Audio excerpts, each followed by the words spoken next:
California. You got it.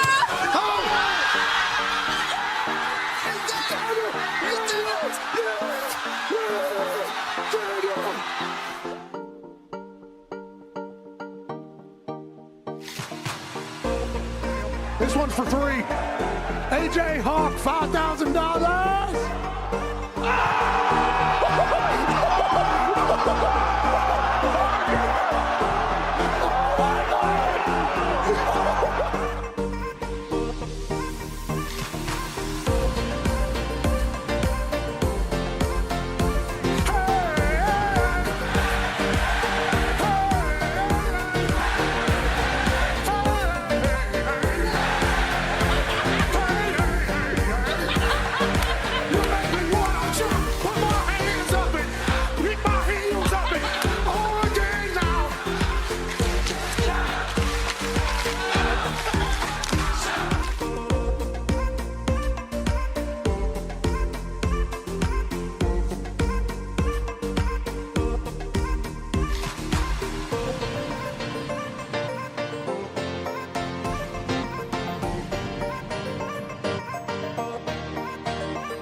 USA!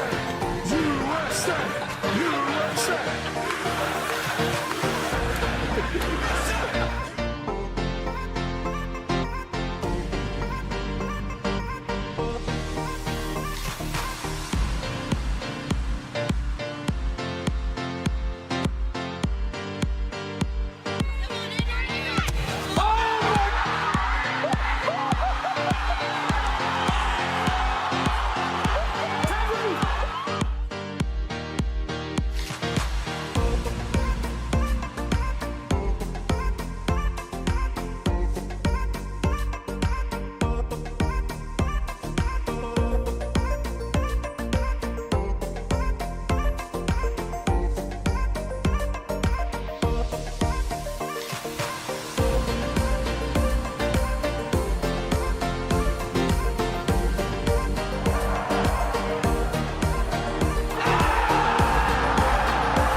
The following program is a collection of stooges talking about happenings in the sports world. It is meant to be comedic informative. The opinions expressed on this show do not necessarily reflect the beliefs of their peers, their boss, or ESPN. There may be some cuss words because that's how humans in the real world talk. If you are young, please seek permission before watching any further. Hey! What? Let's go! This show stinks, and the fact that you listen, we are very, very thankful for. McAfee on the line with a gorgeous assist. The all-time leading tackler for the Green Bay Packers. You pink! Damn it! Be a friend, tell a friend something nice could change their life.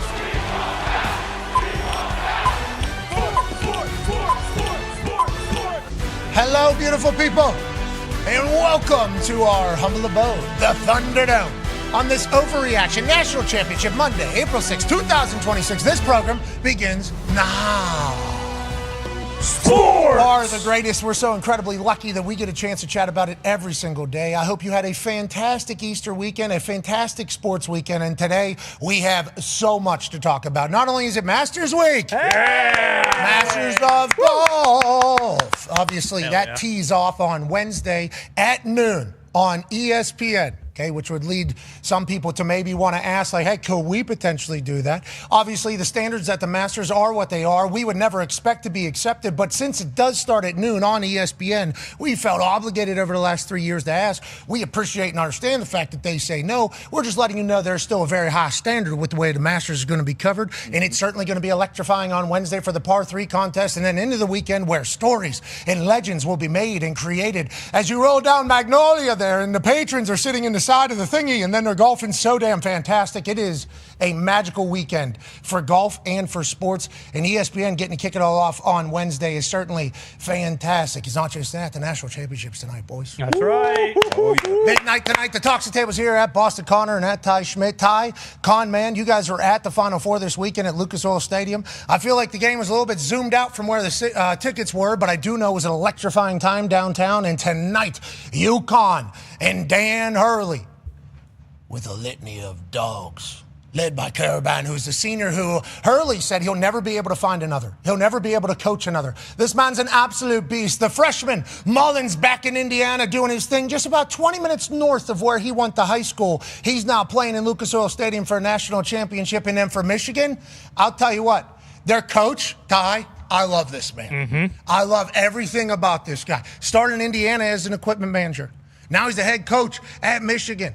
Now he's led this team back to the conversation of like Fab Five, but even better somehow. Representing the Big Ten, Petiti in attendance. And whenever you think about Dusty May, you think, wow, is that guy tall enough to win a basketball championship? It appears as if he is maybe a little bit shorter than anybody else that he encounters. But on that note, you listen to him talk, this guy's got basketball pulse. Oh, yeah. His entire body. Always smiling, always seemingly happy. And whenever they released the video of him talking to the boys, this guy's a motivator in the purest form. Wow, you don't need to score. You don't need to score. We need to score. Everybody take a deep breath now. There it is. This guy's been there, done that. Everybody breathe out now. Yeah. You're talking about complete control of a team, complete control of a squad. And this squad has been dominating everybody it's been playing basketball against. Can that continue against Dan Hurley tonight? Dan Hurley has a phenomenal record, both against the spread and in general, this late in the tournament. But what Michigan has been doing and being favored by 6.5 points, history tells us they're just going to continue to do that. Is Dan Hurley just going to roll over? A couple guys not on the injury report, which is big news for UConn. Obviously feels like they're going to try to be somewhere near healthy. But you put them on the injury report, they go out there, they can't go. You can say, oh, we thought he was good. It's the last game of the season. There's really nothing else you have to really project for. But what we do know is it's going to be electric in Lucas Oil Stadium. We know the Michigan fans are loud. They were there. They were very loud. They got the money, too, to get all the tickets. Because he's our suite, $55,000. Jeez. Thank you. Thank you very much. Wow. 9-year NFL vet. Darius J. Butler.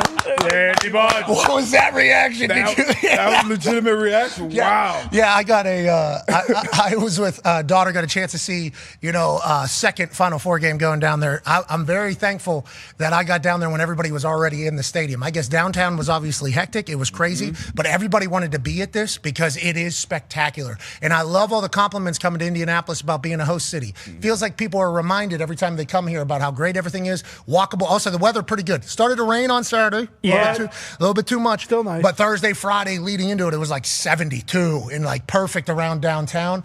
It's been spectacular. Can UConn win another? Can Michigan win? They can. They will. That's a UConn grad right there. Came in wearing a UConn jersey. How do you feel about how the games have gone? And congrats to you and the UConn Huskies. It's been a good Final Four. You mentioned it earlier. Michigan has been dominant. And, yes, they do have the money, enough money to go buy a brand new damn team. I think they have one starter coming because everybody wanted those guys. Maybe that's what's wrong with it's a great matchup. We have a Caravan who's been there. He only trails Christian Laettner when it comes to wins in this part of the year, March Madness. And, look, it's February. It's March, and then it's Hurley. We're chasing number 7 here. We've had Jim Calhoun. We had Kevin Ollie. He got one. And now Darren Hurley is trying to get number 3. And we're coming in here with the Dogs. We were Dogs against Duke way back in 99. We're Dogs against Kentucky 2014, I believe. So we'll get it done. We don't lose this Dogs time. against Illinois. Yeah. Man. Said we just beat them by 13. Illinois, man. That was so disrespectful. I like that Dan said that, though. Yeah, it was. It really was. It truly was. But, look, we got Dogs. I trust Dan. We're 6-0 in the big game. I believe Michigan 1-6 in this game. So Accurate. I think we get number 7 tonight. That's a Hembo stat that got sent in earlier today. Dan Hurley in title game 6-0. UConn 6-0, not Dan Hurley yet. Maybe someday he'll get to that. Yeah. And then Michigan 1-6. Does that matter? Brand new team. This is Dusty May's boys. I don't think they're looking backwards on any of the Wolverine stuff of the past unless the basketball gods decide to curse them, which could certainly be something that takes place. But tonight, what are the odds saying? One half of the hammer, Dahn. Cowboys, AP Tone, blending in over Cowboys. Trying to. I don't know if the Michigan stats, whatever, the 1-6 matters. But I tell you what does matter. Dan Hurley is on an 18-1 against the spread run in the NCAA tournament, which is absurd. Oh, and once he gets to the Sweet 16, when the competition heats up, he's 11-0 against the spread in the college basketball tournament. So yeah, Dan Hurley's record matters. But tonight, 6.5, as you said, it's actually interesting. So UConn is getting 52% of the money line bets. So they're saying like, hey, if they're going to cover, they're going to win. Michigan is getting 63% of the against the spread bets. So the people that like Michigan think that it's going to be a blowout. So UConn money line, Michigan against the spread is where the money's at right now. Michigan's been beating that ass. Man, you went down to the Final Four. Everybody seemingly left at about halftime of Michigan-Arizona because what Michigan was doing at that time. You also had a chance to sit alongside an Illinois fan, I do believe, while UConn was doing what they were doing to Illinois. How was the Final Four experience, and what are you looking forward to tonight that maybe people should keep an eye out for as somebody that has been in the building? Is there a repeat musical performance that'll maybe drive folks wild? Boy, I hope so. Chainsmokers delivered on all fronts. If you weren't there and you're watching through TV, I could see how people might say, this sucks. However, we happened to be there, so it was magnificent. The pyro, the smoke. At one point, it felt like pyro probably would have played better during the beat drop of one of the songs, and they went to go with smoke, but that's just the Chainsmokers, baby. That part? Roses, yeah. It might have been during Roses. Because I knew a lot of those songs. Oh, yeah. I'm like, is this their song or somebody else's song? Because they're kind of DJing a little bit, but then old buddy comes out and starts singing. It's like, okay, I like what we're doing. I don't fully remember if Chainsmokers are just a DJ and then also DJ singer. Every time I see them until old buddy starts singing, I'm like, oh, yeah, also we're singing here. We're just making music. Did you hear the backstory? What? No, Chainsmokers were at a wedding the night before. Seriously? What? Yeah, tearing it down. I mean, these guys were at a wedding tearing it down. Did the sound check in the tuxedo from the wedding the night before. Classic. Actually, selfie video going, oh, I hope this nap works. And then guess what? It did. Yep. Chainsmokers delivered and played a bunch of songs. Still don't know which ones are theirs and which one they're DJing, but I think that's like a perfect show setup for them. And watching through TV, it sounded like you guys in a stadium were not having a good time. No. No, yeah, I just want to let you know that's what it sounded like while watching through TV a little bit. Nuts. Yeah, we were going freaking. You were going nuts? Oh, yeah. You were going crazy? Yeah, I wanted the one song, We Ain't Ever Getting Older. And obviously, that's the last song they performed before the teams come back out. The entire arena felt like it was going to collapse onto itself. No chance. Singer performed. I didn't know he was tearing it down the night before until I saw the video. I was actually thinking to myself, guy's pretty good live. This is a good performance right here. Well, I know he's out boozing all night, which is basically old just school dudes. These are old school dudes. They actually at one point said, we're going to take it back to 2015. And it was like kind of a shot at themselves. I think they crushed. I think tonight, I wonder who's going to be in town. I think Post performed over the weekend around town. Yep. Zach Brown performed over the weekend at the Coca-Cola stage. I think there's been Meg Maroney was here. I did not know that. Yeah, I assume you do. Okay, you're saying she was on the poster. So okay, so we assume she came. Luke Combs was here. Nice. I think rest in peace, by the way, Haggard, Merle Haggard. Sure. Born and died today. You did good, Haggard. Hell yeah. Miss you, Merle. You did your mama tried. Just couldn't get through. Rest in peace to Haggard. But on that note, Indianapolis has been electrifying for the Final Four. We appreciate it happening here, and we are excited to watch tonight. Now, it's not just basketball, okay? It's not just football stuff. Our show likes to do things that keep people in the know. Don't you think we do that, D-Boy? Absolutely. So we took it upon ourselves this morning to put together the top 5 with a couple of things that we missed. We'll call them honorable mentions. Top 5 things of the weekend that we would like to hit for you. Now, this was a seg during the NFL season. We drifted away. And every once in a while, we're going to do that. But then you wake up on this particular Monday, there's so many things that happen. It's like we need to go through a top 5, couple things that missed. Let's get right to it. Number 5, headline of the weekend. I pledge allegiance to the flag with 2 G's in his last name. It feels as if he is a man that has never been made the same. First year at point guard, and he's a star. Went for 51 and 45 for 96 points for the first time since Wilt Chamberlain. Jeez. This dude is a monster. Just a couple days ago, his odds to win the Rookie of the Year were terrible.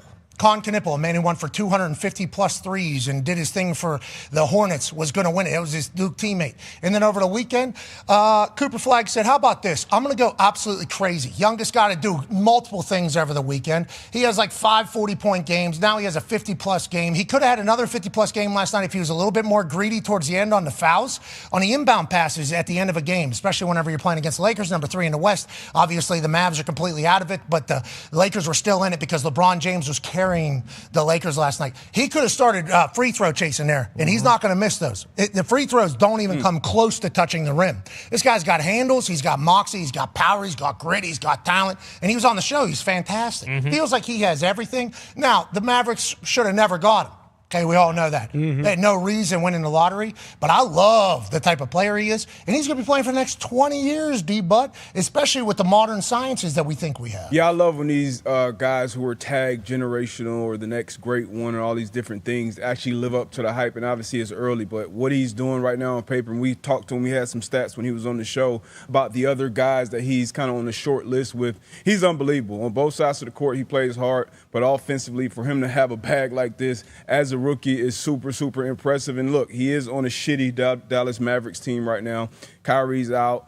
Anthony Davis got traded, so he's been the focal point since day one. I think that'll help him down the line when they do get a healthier team, further on in his career. He will be, I think this will be a team and obviously a player, a force to be reckoned with for a long, long time. We have Shaquille O'Neal live in the Thunderdome, we hope. Yep. Oh, yeah. We hope. He's got a lot of events going on today. We hope he decides to make the trip to the Thunderdome from downtown. We'll be very grateful for it. Excited for his thoughts on what this Cooper Flagg experience could be. Because I think it's, I don't know, I assume he played point guard in Maine whenever he was in high school, and then maybe in high school down in Florida too.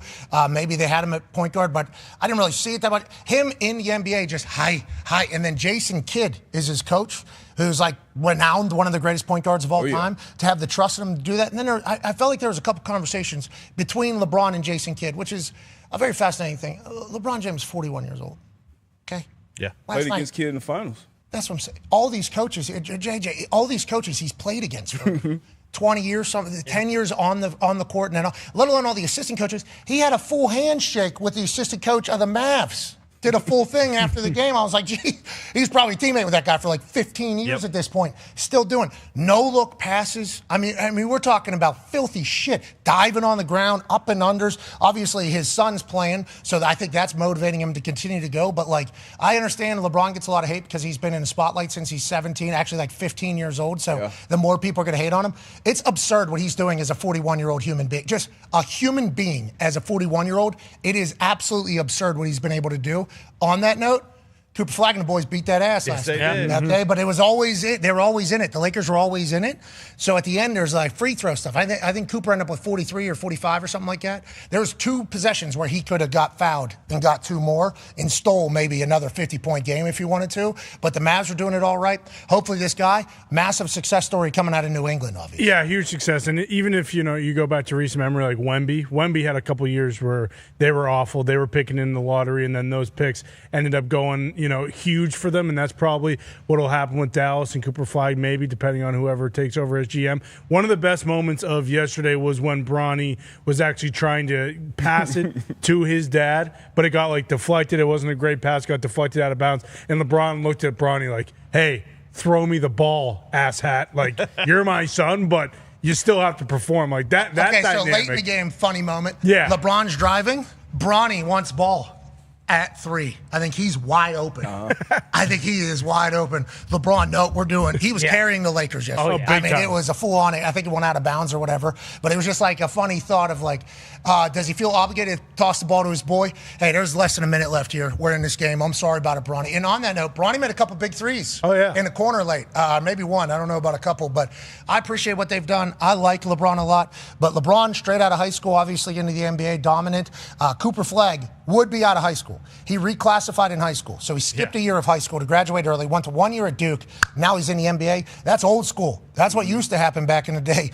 Back when high schoolers were high schoolers. That's right. Before the one and done. And on that note, with the Lakers doctors and his own medical team, Luka's heading over to Europe. Yep. Got to. Got a hamstring. I'm going to go on over to Europe. You know what they got over there that we don't got over here. It's not illegal, but it's certainly much easier to get over there than it is over here. Many sports have done this in the past because the leagues don't test for this stuff, okay? So they don't think it's a competitive advantage. But some governments are a little bit more lenient on some things than other things, D-Bud. Yeah, and I just hope whatever he does over there, I hope it works because he could be in the MVP conversation if he obviously played the right amount of games over that 65. But he is unbelievable. Every time he touches the floor, he's box office. You want him on the court. You want Austin Reeves on the court, along with LeBron. Right now, they're tied for 3 in the West, I believe, so we'll see if they can make a run. But obviously, they need Luka to have any chance to win the whole thing. Luka should maybe force Austin Reeves into that plane to Europe.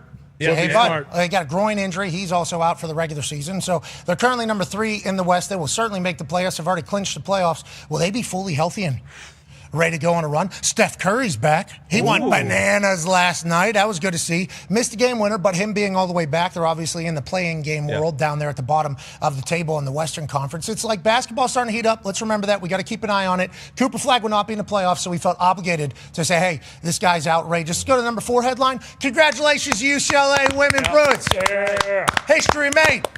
Remember, UCLA obviously known for their men's basketball teams. I mean, we got a statue here, Indianapolis, Indiana, for their men's basketball team, all the way over there with Mr. Wooden. Now the UCLA women win their first title. And let me tell you, Lauren Betts right there, 22-year-old from Spain originally, moved over to America in 3rd grade, which I've been told is... about 8, 9 years old. 8, 9 years old. Can't wait to get there with baby girl Mackenzie. She's taller than you, faster than you, and seemingly more athletic than you are. She had a hiya in the Final Four with like 13 seconds. Hiya block in the paint. That was just absurd. They all got silky dance moves. After they won, they take the stage, they start dancing. Okay. The Moxies out. Yeah, hey. And we got full, we worked on that. Lady in the jacket's like, please don't fall off the stage. Okay, I don't know how. She looks comfortable. I don't know how forward we're going with this dance. Please don't fall off the stage. Jeez Louise. Okay, I don't know when we're getting the title, but the UCLA women's basketball team win their first title, and it wasn't just Lauren Betts. We got Kiki Rice, all-name team. Kiki Rice is an incredible name. Gabriella Jaquez, Charlize Legger-Walker, and Gianna Neepkins were the starting 5, we do believe. And they went crazy. Congrats to them. Get a huge win. They beat the hell out of South Carolina. Smokehead. And people are saying, Dawn Staley, maybe Gino Auriemma kind of, took all the adrenaline. That was their championship. More aura and moxie and everything out right here in the interaction. Gino came out and said, I didn't act right. Okay, I apologize. That's what that's about. And Dawn goes, you're questioning my integrity right there. I like a little sauce. I like a little fight. Then their team loses that bad next time. It obviously is not a good look going back. Dawn Staley's still a legend and an icon. UCLA may be a problem going forward, D-Bud. Oh, I mean, unbelievable by UCLA. And first one, you mentioned all those titles that the men's team had for them to get the first one on the women's stage. And, yeah, I think South Carolina was favored coming into this game and then suffering a 28-point loss. It's back-to-back years now for South Carolina, Dawn Staley to get blown out. And, look, I love Dawn Staley as well, 3-time champ. The shit with Gino, and I'm a Gino guy. Oh, I'm sure through you are. and through. I'm a Gino guy. He's a baby. That was bullshit. I thought the apology okay. was weak. But, yeah, this game, and Dawn Staley after the game, she said, I don't want to make it about that. It's about the UCLA Bruins, and they did their damn thing. That was an impressive win. Lauren Betts is a problem. Yeah. We need to get her to a fever. Speaking of women's basketball, huge trade this morning on the docket. Angel Reese, no longer a member of the Chicago Sky. What? Traded the Atlanta Dream. Wow. Congratulations, Atlanta. Big move. That's huge. I was number 3 team in WNBA last year behind Minnesota and the Aces. Yeah. Okay, so Atlanta Dream's right on the doorstep of knocking down the dynasty of the Las Vegas Aces. But look out. I heard Caitlin Clark's back in Indiana. What? We didn't trade her, right? Do we have any? No. Still here. Taylor Rooks breaking injury. Reese headed to the Atlanta Dream. Sources tell me the Atlanta Dream and Chicago Sky have agreed to a trade. Okay, April 6, 2026 is trade season for the WNBA. Let's remember that. Angel Reese goes from a Chicago Sky team that was, You're kind of on the bubble of going to the playoffs. in a rivalry with Indiana because of Caitlin Clark, to Atlanta, a real championship contender. Now, let's also acknowledge another basketball thing that happened this weekend. What? Oh. A college basketball team won a tournament in April. Auburn. What? Yeah, they NIT? won the NIT. Congrats. We're not talking about the not-air tournament. Good work, Pearl. We're not talking about the no, I don't think so tournament. Sure. We're talking about the fucking crown around here. Oh. Boom! Honor Huff, baby! Now, West Virginia won $300,000. That's good. We should put that directly to an NIL to keep this guy on the team. Yeah. But he won $300,000? Kinda. Yeah. Yeah, Good kinda. argue. I mean, I don't know where the Hell money's yeah. going to go, but I will say Honor Huff in the semifinals had to make 3 consecutive threes at the end of regulation to send it to overtime, in which he went crazy. And then he goes, absurd in the championship. And I'll tell you what, this guy is unbelievable. We got also like a 6', 100 guy in number 55. I don't know enough about him. Obviously, it's been a few months since our basketball season ended, and now we're winning another tournament, which I appreciate. But the boys are good. The boys are great, and I'm incredibly proud of them getting a dub. Worry is transfer portal starts tomorrow. Yeah. And Honor Huff just certainly showcased to the world who he is. Yeah, he did. Honor, we love you at the Mountaineers. Let's go win the real one next year. That's right. Like a husky to me. I'll just aim letting him out the door. Former. Yeah, Ross Hodge I'm has a- his teeth in. We got Near the hood. $300,000 in Vegas yesterday. We got I thought it was a lot more money than that. I was going to say, that'll cover about a fourth of what it's going to cost to keep him around. But what about the other guys, too? I mean, Well, Those guys are going to be just fine. Yeah. It's Honor Huff's team. it certainly is Honor Huff's team. And I'll tell you what, we'll put him up against anybody. Especially now that the Big 12 doesn't even have anybody represented in the national championship. Weak conference. Is the Big 12 kind of wide open right now? So I'm could kind of argue. like, maybe if they don't put those LED boards all over, True. maybe you don't put the LED boards all Good over. point. West Virginia didn't want to go win that tournament because the LED boards. The women did. Our women won. The West Virginia men just didn't. Congrats on winning the crown and potentially us losing out on all our good players. Which That's what the crown's for now that we know. Honor Huff's a senior. Okay, that was his last game. Okay. All right, Honor, good luck in the NBA. Jeez, this guy's a senior. I've missed a lot of good basketball. yeah. Oh, man. Way to go out. Might have a grad year. Hey, he is from Brooklyn. That makes sense. The way he plays is electrifying. He'll be back. He was throwback. He's throwback. I don't know. I think you're allowed to play 5 years now. I heard there's an executive They are order. doing Yeah, that, brand yeah. new. Yeah. So we watched the roundtable in college sports. It was on like X or something. I forget what it was on. A couple weeks back. Everybody remembers this. Coach Saban was invited. The commissioners were all invited. The head of the Yankees did a lot of talking. Randy Levine, yep. He did a lot of talking. Certainly did. Then a couple members, politicians, Senator, I don't know what the fuck they are. Yeah, a little bit everybody. All of the ones, they all talk. Basically, what we didn't know this roundtable discussion was inevitably going to be was a lobby for the SCORE Act to be passed. The SCORE Act was something that was already created to hopefully put on guardrails to college sports where it has like capped NIL, market comps, like everything like that. Like literally everybody in this roundtable discussion that spoke was like, the SCORE Act has all the answers. The SCORE Act has all the answers. SCORE Act was not approved by a judge. Okay, so it went through all this. It doesn't get approved by a judge. It gets kicked down the road. So this thing became basically a lobby for the SCORE Act. He signs executive order that is basically what the SCORE Act was. That was kind of pieced together by a lot of different parties. Okay, I think a lot of different political parties were in on this as well. There was just a couple of people that were maybe way out on it that didn't get it passed. And in that roundtable discussion, I believe it ended with President Trump saying, well, all right, so I'll sign an executive order and then we'll get sued and then we'll see how it goes in the courts. That was basically what he said at the end of that thing. Feels like he took the first step of that here with this. And will there be guardrails outlined from the SCORE Act going forward? We shall see. But we all understand that college sports are amazing, Yep. especially this weekend. I mean, this is the best Indianapolis has looked in Incredible. Long time. the wines out of the energy, the positive vibes too. Yeah. It's all positive. Like college sports are amazing. Obviously, being able to conserve it forever would be great, but let's also not ruin this thing. Okay, let's not ruin this entire thing. Now, speaking of ruining something, we thought maybe a misprint on a T-shirt might ruin some stuff. But I want to let you know, if you go back to the last 5 games of the MLB season, the best team in baseball, the Pittsburgh Pirates, and they're hoisted. Yeah, baby. Yeah! It's gonna be in the baseball. Push the code. Yeah! Oh, baby. A T-shirt that was completely wrong that is now taking on a life of its own and has maybe brought a city back to baseball. We're hosting the crown in Pittsburgh. Hell yeah. Hoist the code. 5-0 over the last 5, and guess what? We got a 19-year-old from Mississippi who is an absolute sensation. But it's not just the Buccos, although we should certainly talk about them. They might be the hottest and best team in the game with the best gimmick in the game. Push the code. Now just wait until they...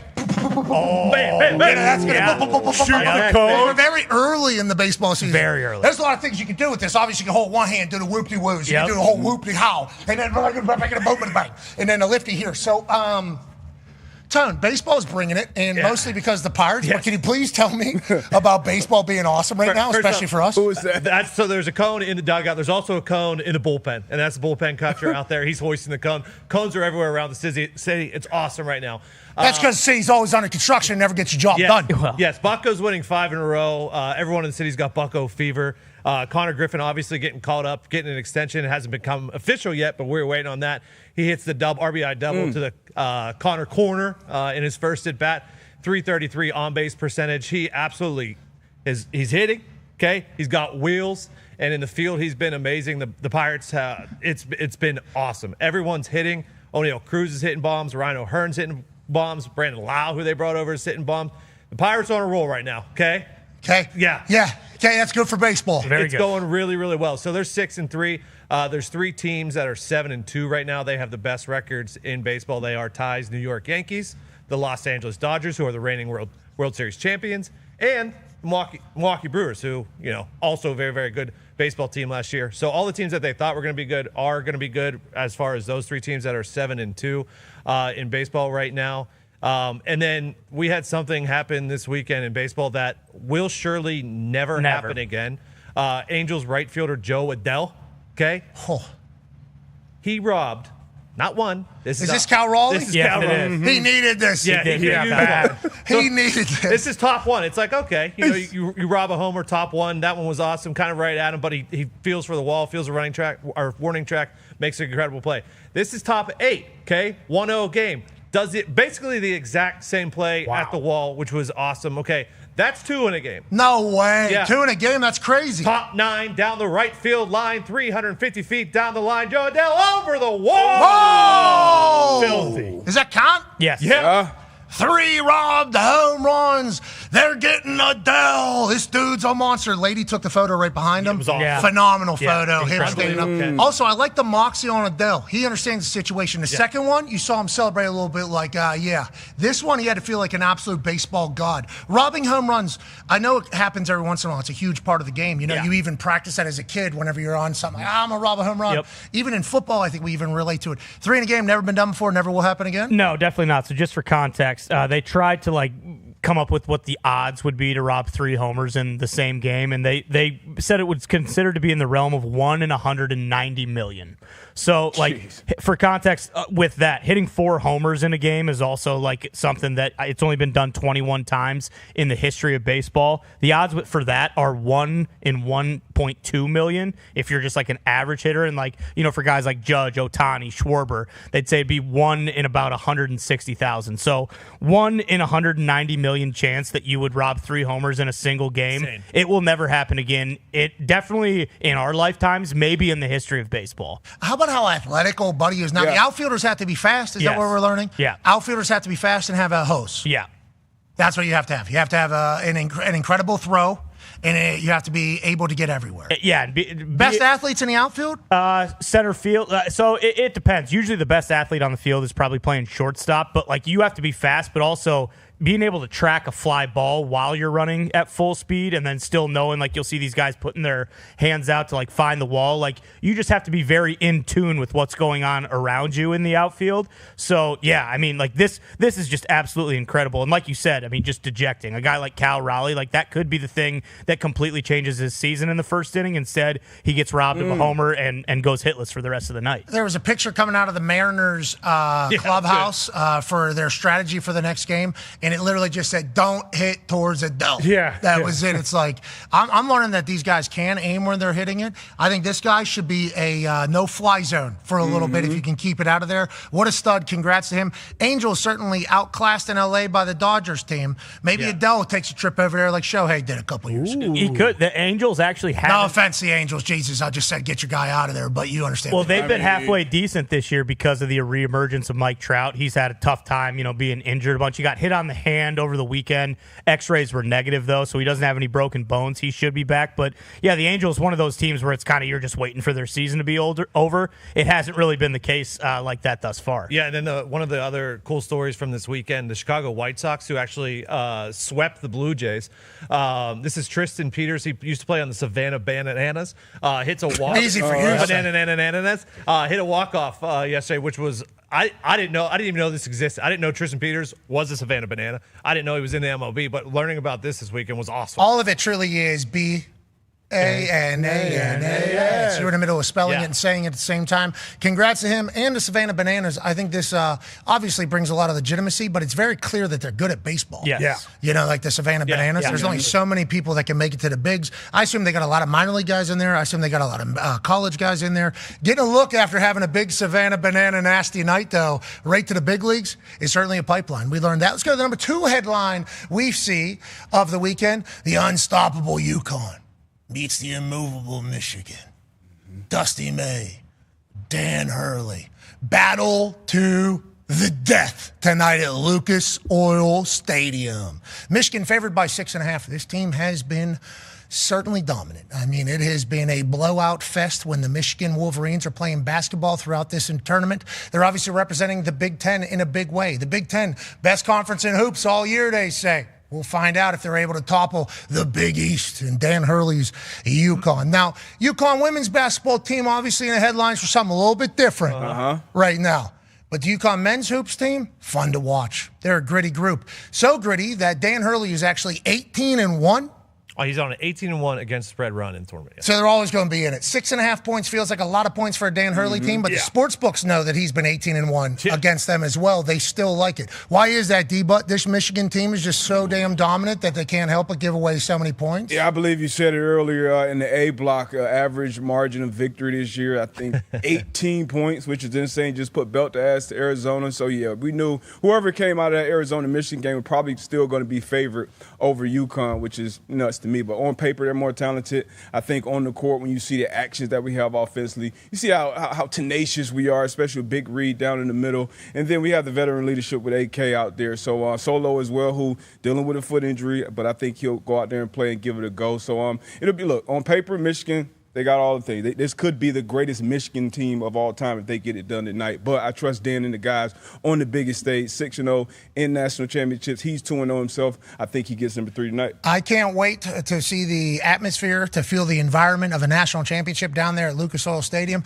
Conman, who you betting on? 6.5, too many points to give away against Dan Hurley? Yeah, way too rich for my blood. I'd take the 6.5 all day, but I don't know if I've ever seen a performance like we did on Saturday from Michigan. There are multiple points throughout the entire game where it was like, okay, boys, Arizona, we all bet on them. This is where they go. And then Michigan would hit like a step-back 3. So that performance they put on makes me think there is a chance they can run away with it. But you know Dan Hurley. You know what this UConn program's made out of. Moans in his hometown. He finally got hot in the last game. Caravan looking for his 19th tournament win. That is ridiculous when you think about a player's career. But, yeah, I can still see Michigan absolutely rolling. But 6.5 is a lot. 6.5, a lot of points. Was 7.5, drops down to 6.5 this morning. Still at a point where the stats, Hembo stats, say that a team is favored by 6.5 or more is like undefeated in these types of games. Like if the books think they're going to win by that much, they normally at least win. Will they cover? We shall see. Number 1 story coming out of the weekend, you guessed it.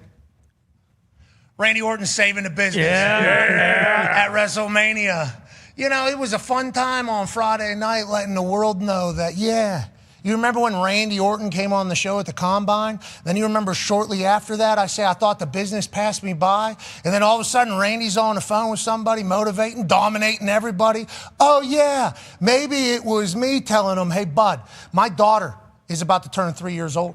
I would like her to be a wrestling fan, but I would like wrestling to be what wrestling's supposed to be, especially at the top of the card. 6'5", 275 pounds of perfection from the wrestling gods has been sitting here this whole time. And is he on TV all day, every day? Absolutely not. He was actually sent home for about 6 months recently. It's like, what? How is this guy being sent home? So we're saving the business when Randy wins his 15th world title at Mania, and the future of the business is going to be led by what the wrestling gods deemed perfection in Randy Orton. Now, it was a blast. People got loud. Yeah. I was just asking, hey, why are we doing this when Randy Orton is around? That's a good question. It's a lot of question. Anything that doesn't involve Randy, in my eyes, shite. Yeah, sure. Agreed. If Randy Orton's involved, good. Yeah. Somehow, okay, Randy Orton's going to be there. Somehow, tickets are still available for WrestleMania. Just know that we got some things cooking. Okay. And you're going to want to be in Las Vegas. It's going to be spectacular. It's going to be special. And future wrestling generation fans will have to look back on the night that was in Las Vegas and say that was the moment that GOAT saved the entire business by becoming 15-time world champion. Shout out to Randy Orton. Thank you, Randy, for doing that. Thank you. Love you, Randy. Thank you, Randy. I was asking the wrestling fans this weekend, hey, did you thank Randy Orton yet for what he's going to do at WrestleMania for the future of wrestling? And, these IWC dipshits, they have no idea. This is for the good of them. Bingo. They have no idea what they've been missing. They have no idea what it's supposed to look like.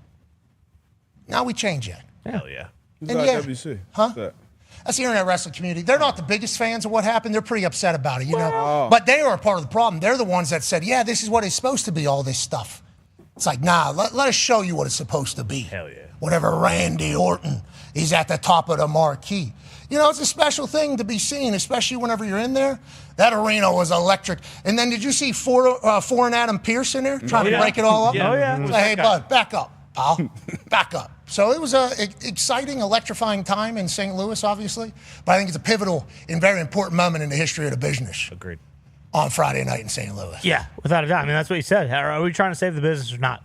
If you're a big-time wrestling fan, do you want to be able to continue to watch wrestling? Do you want to be able to continue to love the product? If you do, then strap in and enjoy the ride. You're welcome. Exactly. And if you don't, then guess what? Maybe you're going to be watching something else on Monday and Friday nights. Speaking of enjoying the ride, Pittsburgh Penguins Sidney Crosby just did something that nobody in the history of hockey has done. He has averaged a point per game for 21 straight seasons. Wow. This is fresh off the just missed top 5 storyline. Sidney Crosby, living legend. The Pittsburgh Penguins might actually do some stuff. And it was a sick, filthy goal. Hey! Top Chad, how you doing? Keep moving. Sidney Crosby, point per game for 21 seasons becomes legit. And the Florida Panthers just get absolutely smacked. As Sidney Crosby's also bodying Matthew Tkachuk into the boards. It was a special day, and the Penguins actually hot. Cannot wait to watch them make the playoffs. And shout out to Sidney Crosby, a man who's done so much for our hometown, doing what he's still doing at this stage. Just absolutely insane. I think Wayne had 19 straight point per game seasons, so he's the closest. And then not to be missed, Nick, correct me if I'm wrong, I believe Gino just secured 16 straight point per game seasons. Gino Malkin, his cohort on the pen. So watch out for the boys in the playoffs. Yeah, we should have won more Stanley Cups if I know we were averaging 16 and 21 points per game seasons, but we're back in the saddle, going to do it again. And then the last thing that we missed, ladies and gentlemen, it's Masters Week. Hell yeah. Yes, it is. Come on. Joining us now is a man who's had to wait there through the last 2 segs there, and we apologize for that. It has to be the worst thing his eyes or ears have ever cast upon. Ladies and gentlemen, the voice of the Masters, the voice of the NFL, the voice of everything. So smooth, so buttery, so perfect. Ladies and gentlemen, Jim Nantz. Yeah, Jim. How you doing, buddy? Hello, friends. That's the greatest introduction I've ever had. It's also, listen, great to be on with all you guys. I'm super stoked to be on the show for the first time. It's the first time I've ever had to pivot from wrestling to Augusta. And I'm a fan of both, but only you can pull that off, man, for all seasons. Well, thank you, Mr. Nantz. And I had to slide hockey in there in between, get the puck and the action back down on the ground to get to you. I was potentially going straight to you, but we went to the puck. Randy Orton saving the business, Jim. That's all you need to know. Maybe at the Masters, remind people of that this weekend. If somebody gets a good birdie save, boom, Jim saying good birdie save. Oh, good save there. Not as good as Randy Orton saving the business at WrestleMania. Something to think about, Jim. I'll see if I can get Randy Orton on the broadcast at some point over the next 4 days. Yes. I love you. Give it our best shot. All right. I've been talking about too much stuff that isn't worthy of conversation, especially when we have Jim Nantz on for the first time, so let's dive into it. When you think about the Masters, obviously you've been a part of so many other things, and I know you live on a whole design from you love everything about golf. But you're in NFL, you're in every other sport. When you think about the Masters, your name has become synonymous with it.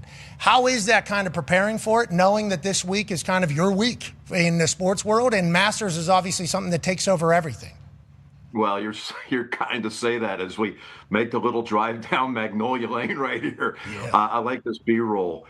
All of it is a dream. The truth is, when I was a little boy, anyone that's still around that remembers, all I talked about was one day when I grew up, I wanted to work for CBS Sports since I was 11 years old because I wanted to broadcast the Masters tournament and I wanted to broadcast the NFL. I love the way they presented both of those properties. This will be my 41st time at Augusta, 40-year anniversary since Jack Nicklaus won in my what was my debut, my maiden voyage. I was scared out of my wits, and I'm thrilled to go back again. I mean, it gets sweeter every year. Okay, so tell me about your golf knowledge. You said you wanted to do, obviously, the Masters, you wanted to do the NFL. It feels like you never miss a beat. And over the last 41 years, how much have you seen golf coverage evolve? Like, what we see now is just banger, banger, banger, your smooth transition into everything. You're throwing to the course. You have somebody in the booth with you. You're going to a break. You're coming out of a break. Let's go back to, let's keep track. Let's do it. Like, how, is it all just in the moment live for 41 years of experience, or how do you kind of prepare for it all? It is all extemporaneous. It's observe and tell people what you see. Plus, you have cataloged in your head, compartmentalized all these background stories on the subjects that you're covering. So I really pretty much go without a note in front of me for golf. I like to say I call it from right here. I call it from the heart. Now, when I'm calling football games, I have all kinds of spotting boards. You've seen them, Pat. You work on them all week long, setting up your depth charts and your stats and all the anecdotal things you might have. I have them all color-coded. But the Masters, you're spared to begin with. You've got that Augusta melody as an undercurrent, and you let it breathe, and you let your heart speak for you. That's the way I approach it. Okay, so let's talk about the birds are chirping, obviously, but then that's the beginning. Let's talk about the end. Do you think of bars for when somebody wins something? Like, hey, let's say Rory wins. Do you have a line in mind? Or the night before, do you think, because of the story, like, or are those lines legendary, memorable moments in time in the history of sport? Are those coming to you live in real time? Because if you're freestyling this shit, Jim, what a legend. What a legend. Absolute legend. Most of it is coming freelance. Like you're watching Rory last year, and I believe I said something in the moment like the long journey is over. McIlroy has his masterpiece. So it was a little bit of an alliteration. I didn't know what I was going to say there. The one that I did truly plan out was in 1997 when Tiger won for the first time. He had a gigantic lead going into Sunday, and I knew that the next day was going to be this day that truly transcended the sport. He was going to be the youngest champion. He was going to win by the most shots. He was going to set the scoring record. You had all the social significance of Tiger winning this tournament. And I knew that clip of him holding out on the 72nd green was going to be played back forever. It's going to outlive all of us. When they come on the air 200 years from now with the Masters tournament, they have that opening montage. That's going to be on there. So the narrative kind of like comes with it. It just drags into history as part of that video. And I thought about it a long time the night before. I obsessed over it. I felt all these legends of broadcasters from my youth, the Summeralls, the McKays, the Whitakers, the Shankles, the Enbergs. I felt their presence, truly. I felt nervousness. I knew they would be watching the next day. And I thought it better be something succinct and that fits the moment. And I did choreograph that one. And it was simple. It's a win for the ages. And other than that, pretty much you just feel it at the time. I want to say this, by the way, because football, you're not scripted. You have all these boards. But I was trying to look it up, Pat. Help me out. Okay. I've been wanting to tell you this for a long time. I almost ran into you at the Greenbrier a few years ago. You were playing in the Pro-Am, and you were in the ballroom. I was hosting the Pro-Am party. You were there with John Daly, and I was really wanting to go over and say hello and tell you how much I admired the way you're getting into the broadcasting business. But we had a Thursday night game on CBS down at Houston, and you had what had to be the greatest performance I've ever seen by a special teams player in one game. I don't know if you remember it, but you had a couple of punts downed inside the 5. Of course, you were doing the kickoff specialist too. You had an onside kick. You chased down a breakaway return another time. I mean, you did it all. And I don't know if you know this, but I was working with Phil Simms at the time, just before my boy Tony, and we extolled to high heaven the performance that you had that game. Do you remember the game I'm talking about? Yeah, I remember the game. I've not gone back and listened. To be Which clear, one? Is that I did not know at this time, Houston, I did not know at this time that Jim Nantz is on the call here. I should certainly be pulling those clips and running it on repeat on my Spotify playlist whenever I go. But thank you for, first of all, remembering that and let me relive that. Yeah, I forgot about the tackle in there, because I think it was a block, wasn't it? I think it was a blocked field goal maybe. Blocked field goal. Then I maybe make tackle on guy that's about to go out. I think, if I'm not mistaken. Yeah, you mauled a guy who was breaking away. Yeah. Here's the deal. The next time, as I invite myself, the next time I come on the show, I want the whole clip package put together, including the commentary with all the high praise. Sound, yeah. I would like that too, by the way. Yeah, I forgot it was Jim Nantz and Chris Sims' daddy. Now that I know that, it's fantastic. You mentioned Tony Romo there. He came on the show. Thank you, by the way, for all that. For your contribution to sport, first of all, but for being so kind. And I hope you do know that because your voice is on it, I do hold it in higher regard. So thank you for doing that and being so incredible. Tell me about Tony Romo a little bit. So we obviously have experienced the Tony Romo arc. He came in, everybody loved him. He's predicting plays, he's got energy, he's shooting from the hip. Here we go, we're living.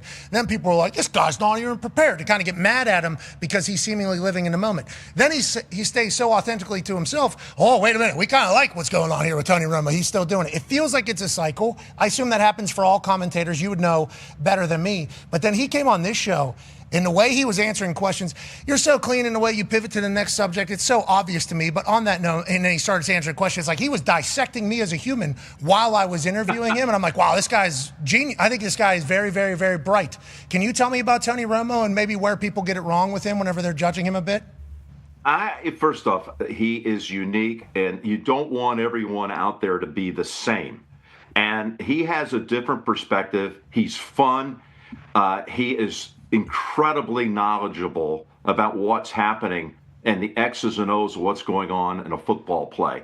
I loved his appearance, by the way, on the show a couple of months ago. Yeah. We've been together for 9 years. It's been a joyride. I know there's a lot of noise out there, and sometimes the noise just feeds more noise. But, Tony doesn't pay any attention to it. I don't pay any attention to it. There are a lot of people that love him. The great majority do. Yes. I love him. It's been a thrill working with him. I loved working with Phil Simms while I'm at it. I want to just throw that in there.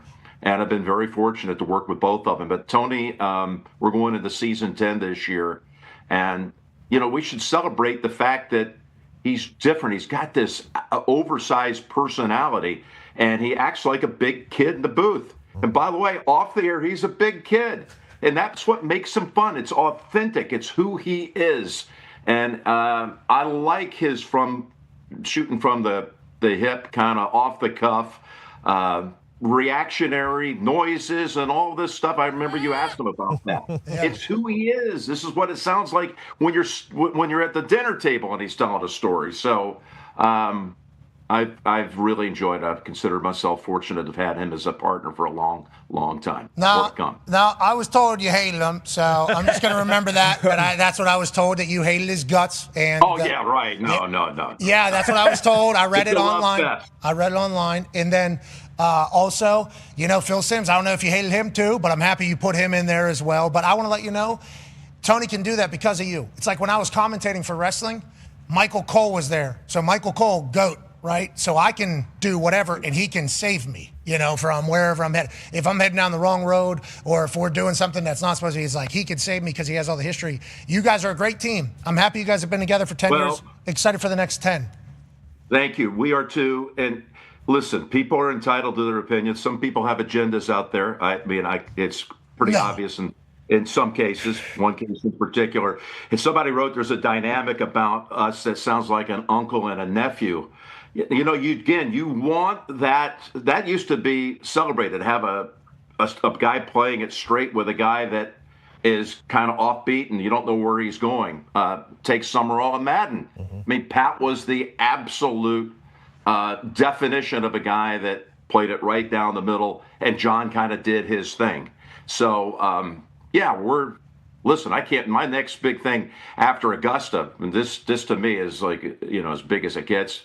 We have our fourth Super Bowl together. Will be the year after next, but I can't wait for the schedule release. Now, I get really geeked out. It sounds crazy. It's one of my, if you call it a sporting event, it's one of my favorite events of the year. That and the draft. I love to see how the league assesses these teams and puts them in marquee positions. Usually by now, if you notice, they didn't release anything from the owners' meeting last week. Usually they've already kind of told us who's playing in the opening Thursday game. This year it's going to be a Wednesday game. Who's playing on the opening Sunday night game. They release these games. For whatever reason, it's been held up by a couple of weeks. I'm sure it's complicated with the many different broadcasters that the league's doing business with. But yeah, I can't wait to see where we're headed this year starting week 1. Jim, I'm going to start looking at the schedule release a little bit differently now because of the game you just gave me. Hey, this is the league guessing here. This is because they don't want dry spells. Remember, 2 years ago, we had like a 5-week dry spell. Prime. It was like a dry spell because injuries came in and a couple other teams went crazy.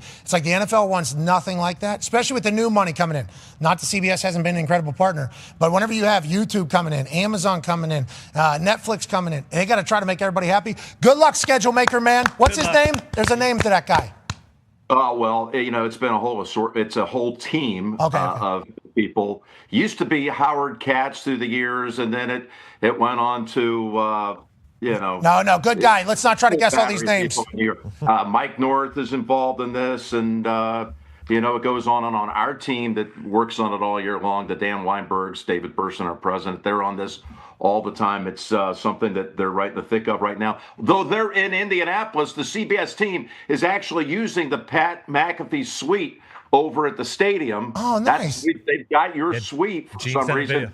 Gene sent a video from the suite. Oh, yeah, Sterator was in there. Yeah, I pay for that now. I pay for that. Tell them I do pay for that. They wrapped it. The Colts did. Very kind of them. I don't think they own the building, actually. I think the city potentially wrapped it with the Colts alongside of it. We love that place. I'll tell you what, the suite we were watching the Final Four in, vastly different than the suite that we have for that. Tell the CBS people we appreciate what they've done with our city. Let's talk about the Masters a little bit here. Tone has a question for you. Yeah, Jim, when you look at the odds and you look at the favorites, it's a dream scenario, I believe, in your eyes, probably, if it turns out like this. Obviously, it's Scotty, Rahm, Rory, and Bryson, and you have 2 LIV and you have 2 PGA, and it's kind of the guys that started that whole situation. If it comes down to that, is the LIV and PGA still a story in your mind that you would talk about on the broadcast? And are those 4 at the end, obviously, the dream scenario for you on Sunday? Well, that would be, it'd be like 86 when Jack won. You had all the biggest names were right there at the top. I thought, just looking at those odds, I thought Rory was a little too low. Everybody's kind of dismissed him. I know he's had a back issue in the month of March, but he gets to go play totally free now for the first time ever. He's already won his career Grand Slam. He can just go out and play. He's on house money. And then you got Bryson. I really like Bryce's chances. I was on a press conference call last week, and a lot of people took exception to something I made, a statement I made about how Bryson, I haven't watched a shot so far this year. Of course, he's been winning on the LIV Tour. He's won a couple of starts, and I just want to say that was extracted from a quote where I had him as the favorite behind Scotty, number 1, and then Bryson. I happen to mention I've had a long relationship with Bryson. He's been to my home. My son was almost named after him. There's a great friendship and respect there. And I think he's going to, and I said this too, I think he's going to win Augusta. Maybe it's this year. He's certainly coming in hot. I was just trying to make a point. I've got my own stuff going on. We're broadcasting. The point is, I read everything. I don't have to sit down and watch the DP World Tour to be prepared for those players or the LIV Golf, but I give them their due. And I expect that John Rahm's coming in playing well, too. I expect both John and Bryson will be right there. Both great guys, and I would love to have them on the leaderboard. Wait, Jim, you're telling me your quotes get taken out of context as well? Because that seemingly happens to us. Pretty regular basis. I didn't know it also happened to you. I thought there was an agenda against us as a whole. Oh, no, you got all these bots, and, LIV has a pretty strong force of a social media team from what I hear, because I'm not on social media. But if you say anything that can be loosely interpreted as negative they come after you, and that's fine. I stood by my comments. I wasn't trying to take a shot at Bryson. Like I said, I have a great regard for him. I consider him a friend, and I consider him a favorite this week. Yeah, we all saw him chipping over his house. That's right. And we get it. Yeah. We understand what's going on. He's driving it a long way. He's going to look really cool. He fell into the sand, remember, in that one tournament that he won a couple weeks ago? Yeah, we've seen it. We watched it. We're excited. Love Bryson. DeChambeau on that par 5, 14th, 13th. I forget which one it is. 13. Yeah, 13. Yeah, there it is. Bang. 13 and 15. 13 and 15 are par 5. Sorry, my brain just saw the scorecard. I just ran through it quickly. Have you been to Augusta to watch it as a fan? No, I have not. There's a chance I've been invited this weekend because of everything that happened. Because I came out and said they've said no to me 3 times, and obviously they still have a standard. And then I said, they basically told us to go to hell, because they've turned us down 3 times. Then that obviously got quoted out of context, what you were saying, because I was saying they still have a standard. What Jason Kelsey going, this is a good thing, not a bad thing. They'll still hold it to high regards. So we respect it. We understand we have not been approved to go down there. We're just telling people that they're still the masters. We're still there. Quote taken out of context. Pat says Augusta told him to go to hell, bada bang, boom, and a pow. And I'm like, whoa. Then I get some green jacket text messages, okay? I don't know if, hey, we were just wondering if we could meet, have a conversation. We didn't really, and I'm like, I think, why don't you come down? Why don't you come on down? You should come on down. Have a good time. It's like, okay. So you're telling me you might be on property this weekend? We'll see, man. There's some powerful people texting me saying stuff. I don't know if I just want to necessarily go into their backyard, but it did feel like they were potentially saying, like, hey, come check it out. We'd love to have you here, which would be very cool. And obviously, that's a dream come true for any sports fan to go watch the Masters. So the fact that I'm even invited, I'm pumped. But yeah, there's a chance I might be down there this weekend. There's a chance I might be doing one of these. Very cool. I hope our paths will cross if that happens. Okay, but I don't have a phone, right? So I don't know how that's going to work. I'm going Amish. I'm Amish on Sunday. Like, how does this we'll figure it out. It's an honor. We'll figure it out. We'll go offline and figure it out. Well, we're going to go offline down there. But I heard there is something. Some people aren't offline. Oh. Yeah, I've heard you got to find those people. I've been doing my own research from friends that have gone down there like, hey, I don't think I can survive just completely off the grid. Do I have to pack, like, snacks and stuff?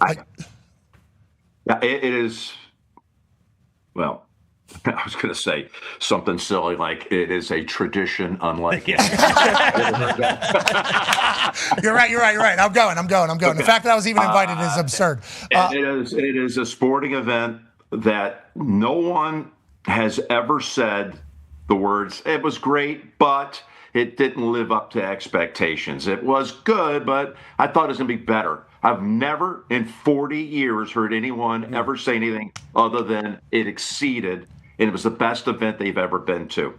I would like to say, shout out Burke Magnus then, because Burke was the liaison for it all, making it happen. So we'll be down there. Yep. All right, I'm gonna go experience a tradition. Unlike any other. Hell yeah. I stepped on the last one. We're going to piece those two together so we have that. Let's go. We're going to try to get there. You get it. Yeah, you know the game. D-Bud has a question for you, Jim. Yeah, speaking of it, this Sunday, what has been over your 40 years? I actually want to ask you the last 20 years because 40 years, I don't want to age you too much. It's a long time, older than a lot of us in here. But the last 20 years, what's been your most unpredictable, most surprising Sunday that you've seen unfold? Well, I think there are two. The first would be Tiger in 2019. So good. When everyone had given up on Tiger ever winning again. And, it was a magical day. You guys, I'm sure you remember it well. And even going into Sunday, people didn't think he was going to win. But the whole field kind of collapsed down at Amen Corner down at the 12th hole. Finau, Poulter, like 4 guys, Francesco Molinari, all hit into the water at 12. Tiger, as he always did, had a better mental game than anyone else, and he prevailed. I was working with Nick Faldo. He called it the greatest moment in the history of the sport. So that was unpredictable. And then I would say Rory's win last year was so sweet. A lot of people wanted to see him get that 6th green jacket here. I can call it one more time. This for the career Grand Slam. And the long journey is over. McIlroy has his masterpiece. Yes. Right there. Wow. But, he won it and lost it 3 or 4 different times in that final round. He had a terrible shot at the 13th into the creek. It almost looked like a shank, but somehow recovered a couple of holes later at 15, hit a swooping 7-iron around some trees. And got the whole round righted, and had to win in a playoff against Justin Rose, who was pure class. I think if Rosie could win this week, I want to throw that name out there. If Justin Rose could win, there would be a lot of people very happy to see that. Look, there he is with the embrace, no sour grapes. It's the second time he had lost in a playoff. He had lost in 2017 to Sergio, and now here he was. It's all right. Embodiment of what a sportsman is all about in that. Congrats, dude. Cheers, bud. You know, because inside, deep, this has always been my thing with golf. I appreciate, now that I'm 38 years old and I'm an adult, when I was younger, maybe not as much, that golf just always has the moment afterwards of like, congratulations. Mm-hmm. I think Tiger got like upset. I think the first time, like I saw, like genuinely felt like he wanted to win more than anybody. Like in the NFL, they talk about like your competitive stamina and your competitive edge and everything that these guys have and girls have. It's like Vinatieri once said to me, if we're playing chess and I'm about to lose to you, I'm flipping the board so we find out. We never find out. Like, you know, like that type of stuff. The golf thing always just being so, how you doing? And then like walking off the course completely content. Because we know deep down inside there is a full-on, a massive frustration, disappointment level at all. It's why golf's so beautiful. Honestly, it's genuinely just a part of the sport. It's like this is a part of the culture, and it's a beautiful one. Hockey, they still fight. Yeah. Hockey, they still fight to kind of clear up some differences. Golf, there's always the chivalry, it feels like. Well, but then you have in your game, you know, guys are walking off the field in the NFL now exchanging jerseys. It's a love fest. Okay. Guys meet in midfield. Jim, we got a hard out coming. We're not getting into this. We're not getting into this. You're going to Hockey, they still do the lines. End of the playoff series, though. Okay. That's not like every game. Well, I mean, it's end of the Masters. Yeah, you're right. Yeah. The Masters of Golf this weekend with this man on the call doing his 41st Masters tournament. The birds will be chirping. A tradition unlike any other. A masterpiece will be the soundtrack to this year's Masters, and this man will be leading the symphony. You're the man. We appreciate the hell out of you, GOAT. Hey, it was a thrill being on the show. Let's do it again. We got to bring back the clips of McAfee at Houston, October 2015 on a Thursday night game. No, we don't have time. We don't have time. We don't have time. Oh, you've already got it? We don't have time. We have a hard out. You're the man. Ladies and gentlemen, Jim Nantz. Yeah. All right, we're back on the other side with Shaq. What? Be your friend, tell a friend something nice. Might change your life.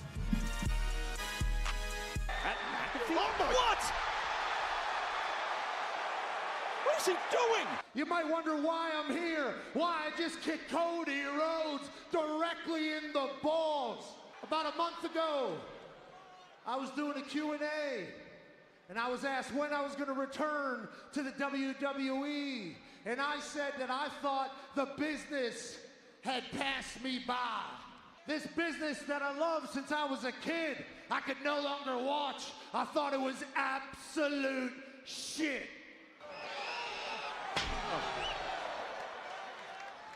Randy called me. He said the business didn't pass you by. It's just gone in a direction that none of us like. And I thought to myself, who's us, Randy Orton? And he talked about the forgotten WWE fan, the Attitude Era fan, the one who woke up thinking to themselves, one.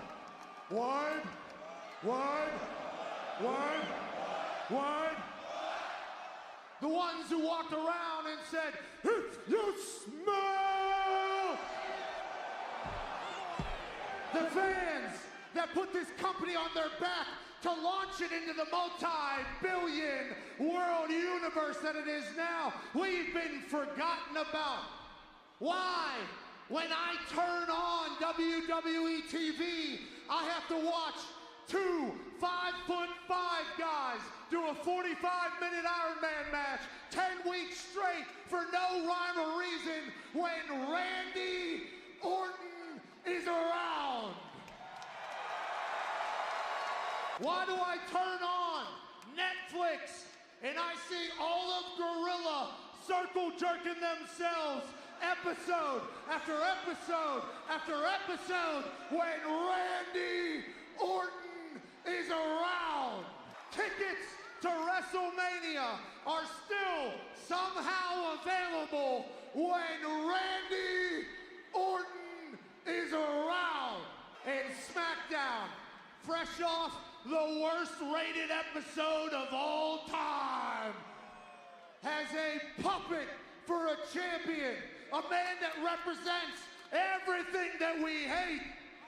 What I'm saying is, Cody, I'm the one on the phone telling Randy Orton he needs to kill everything. And it's not just for the 15th world title. It's because the business that you're leading is terrible. And he is gonna save the fucking business. The following program is a collection of stooges talking about happenings in the sports world. It is meant to be comedic informative. The opinions expressed on this show do not necessarily reflect the beliefs of their peers, their boss, or ESPN. There may be some cuss words because that's how humans in the real world talk. If you are young, please seek permission before watching any further. Hey, What? let's go. This show stinks, and the fact that you listen, we are very, very thankful for. McAfee on the line with a gorgeous assist. The all-time leading tackler for the Green Bay Packers, you pig! Damn it! Your friend tell a friend something nice could change their life.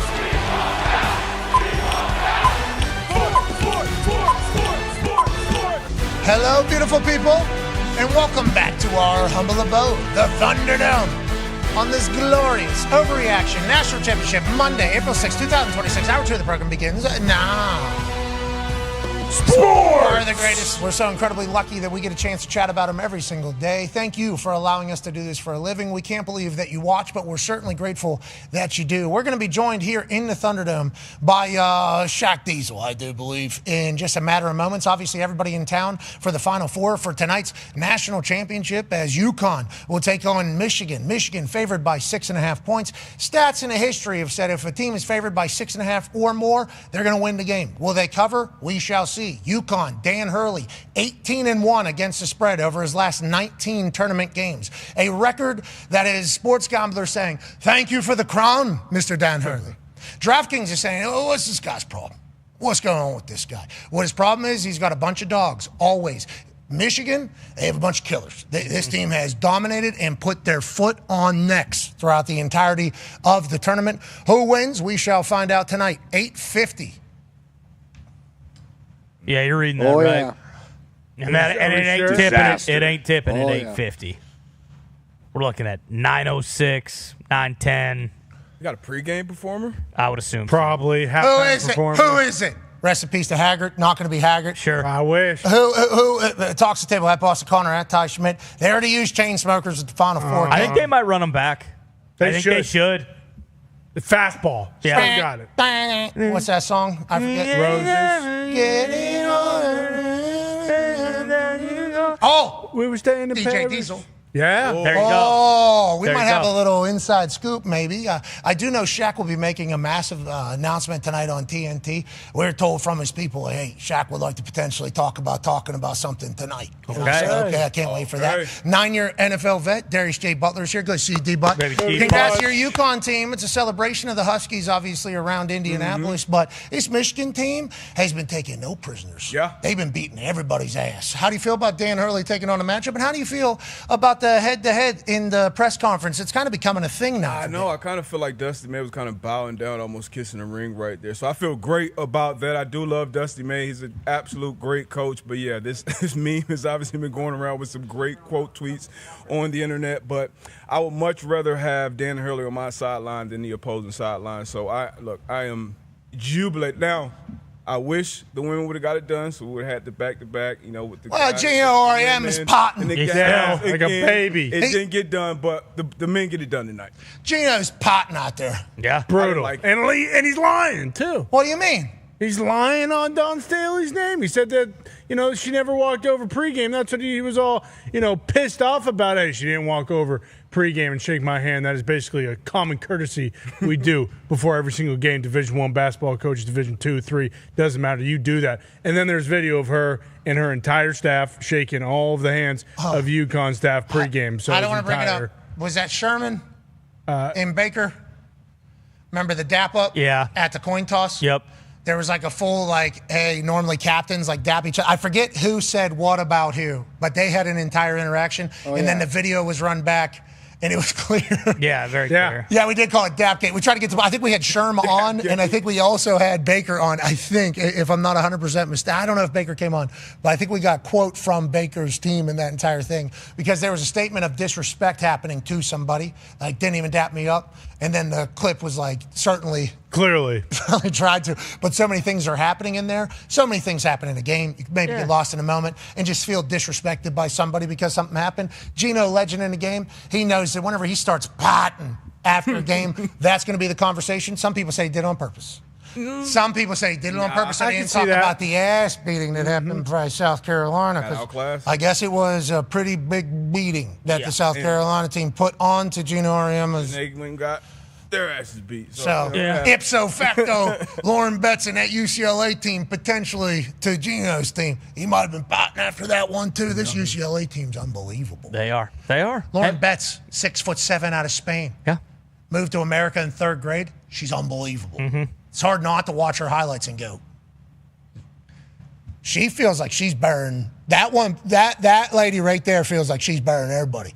She's coming to the Fever. Don't worry about it. I mean, that's Big Ten basketball, baby. You know, and I think that's why you maybe got to like Michigan a little tonight because that's just Big Ten basketball. You know. And my God, I forgot UCLA. Hey, listen, I don't make the rules. I don't make the rules. That's just the way it is. That's Big Ten basketball. Oh my God! And there's a Hembo stat to back you up. Big Ten in title game. Last 8 instances. Yeah, they've lost a lot. They've lost a lot. Oh wait. So that's that's not the same thing. They've lost a lot. But UCLA is part of the Big Ten now. Michigan looks great. I think one thing that people aren't accounting for with Gino is sure you got diehard fans of UConn who are pissed at him because he acted like a jackass after the game. He's potting like a baby, all that kind of stuff. You got South Carolina fans that hate him.